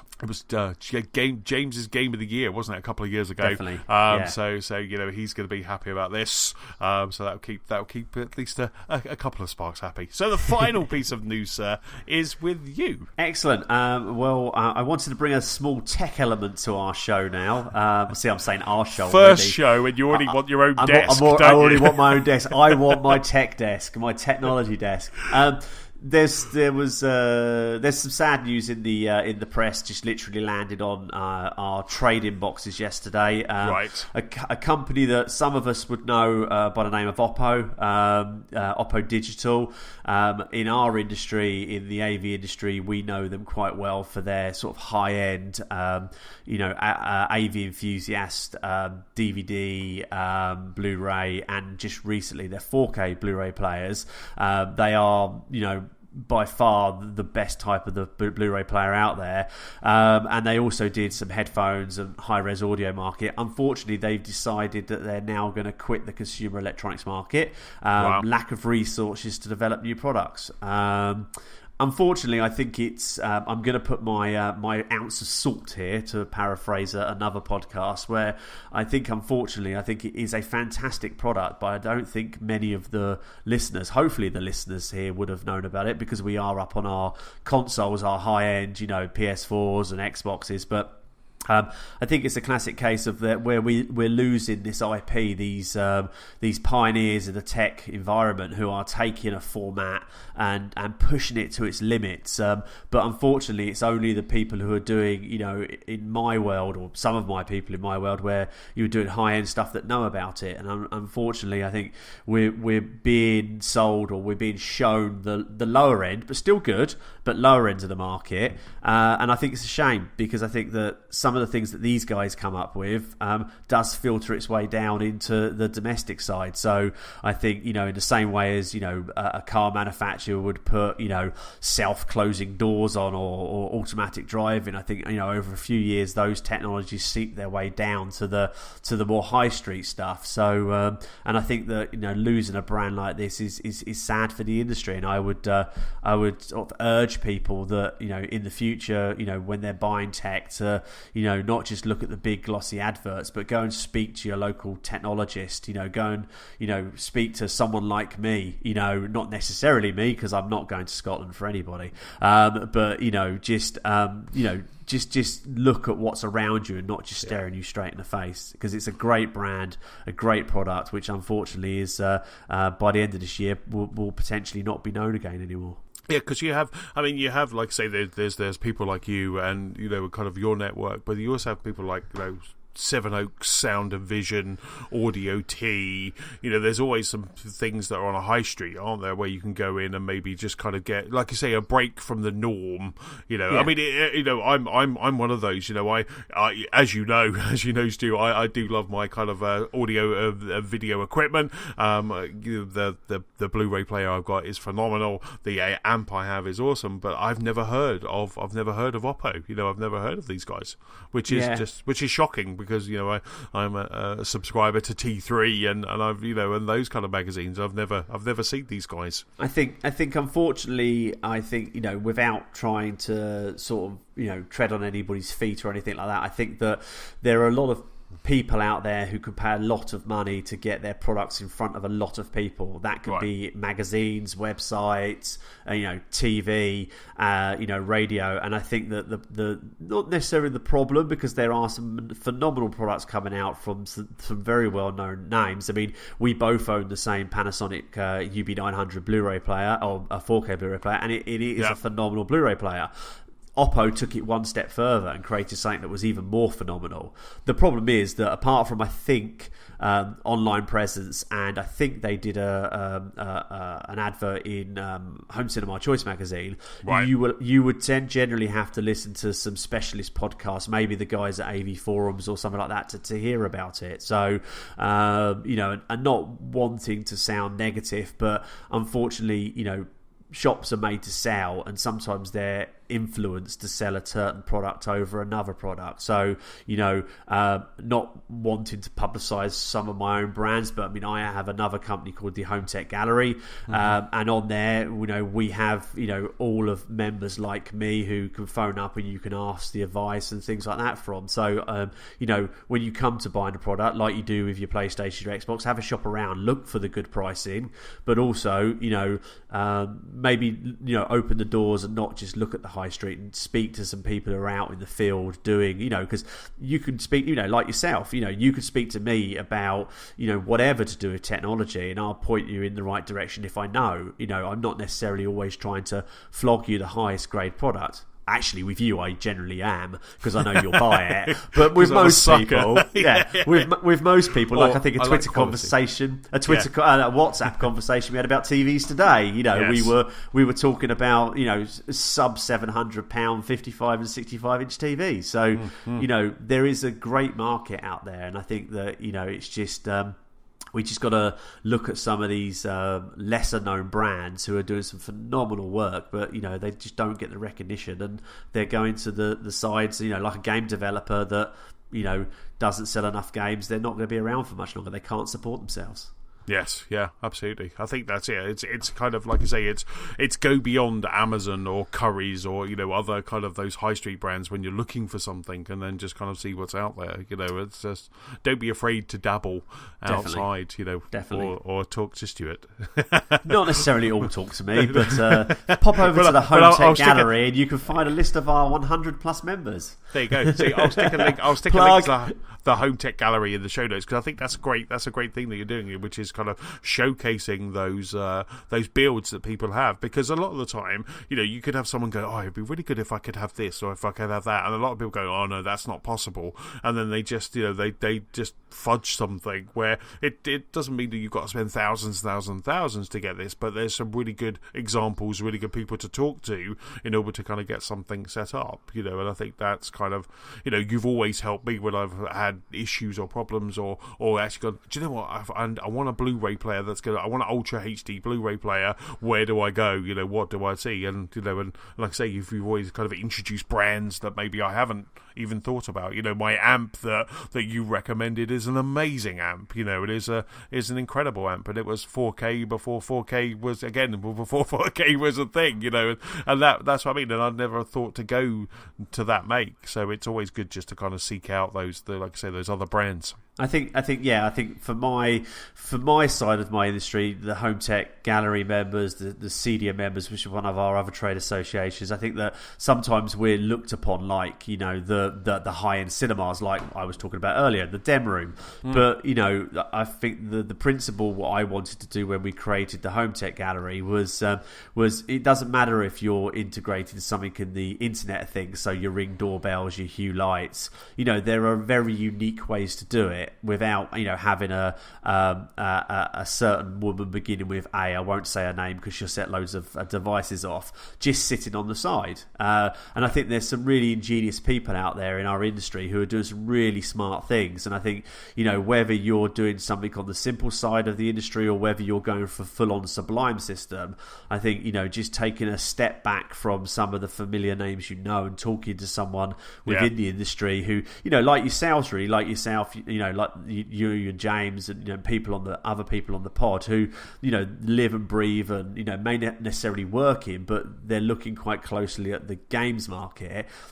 People like myself, the Home Tech Gallery members, we do a lot of our Twitter stuff is about technology, our readings about technology, and so we'll find solutions that maybe you might not be aware of, and so that's all I would urge is reach out and speak to some of the members, and if you've got any issues or you want some advice. And when you want a nice new Sony OLED TV, Anthony. Indeed. See, there you go. And this is Gamers Lost Park, sponsored by Home Tech Gallery. I'll talk to you about that. Yeah. next week.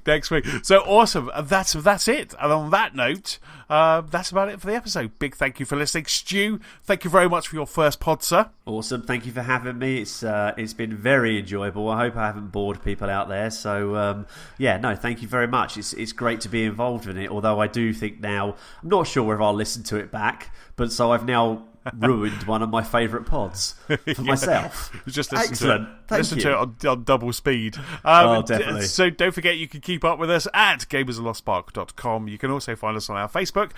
We're on Twitter at @LostSparkPod. You can find us on YouTube and also Gamers of Lost Spark PS4 Community and Xbox One Club. Stu, where can people catch up with you? A gaming tag on Xbox and PSN is General Letdown. Right. And then also General Letdown on Twitter for gaming, and then popcorn_Stuart for my other account, which is the tech, my daily stuff sort of thing. So, or come along to Home Tech Gallery or Just Add Popcorn's websites. Excellent stuff. For me, I am Chessman on Xbox Live and Nintendo Switch, PS-Chessman on the PlayStation Network, and also Chessman UK on Twitter. Don't forget, if you have any feedback, please send it to our email address. That's feedback@gamersoflostspark.com. Well, that's about it. We will be back next week. I've got James already lined up, so we will be back. We won't leave you again, I promise. So we'll be back next week. Say goodbye, Stuart. Goodbye. Have a good evening, people. Cheers. Bye. Bye.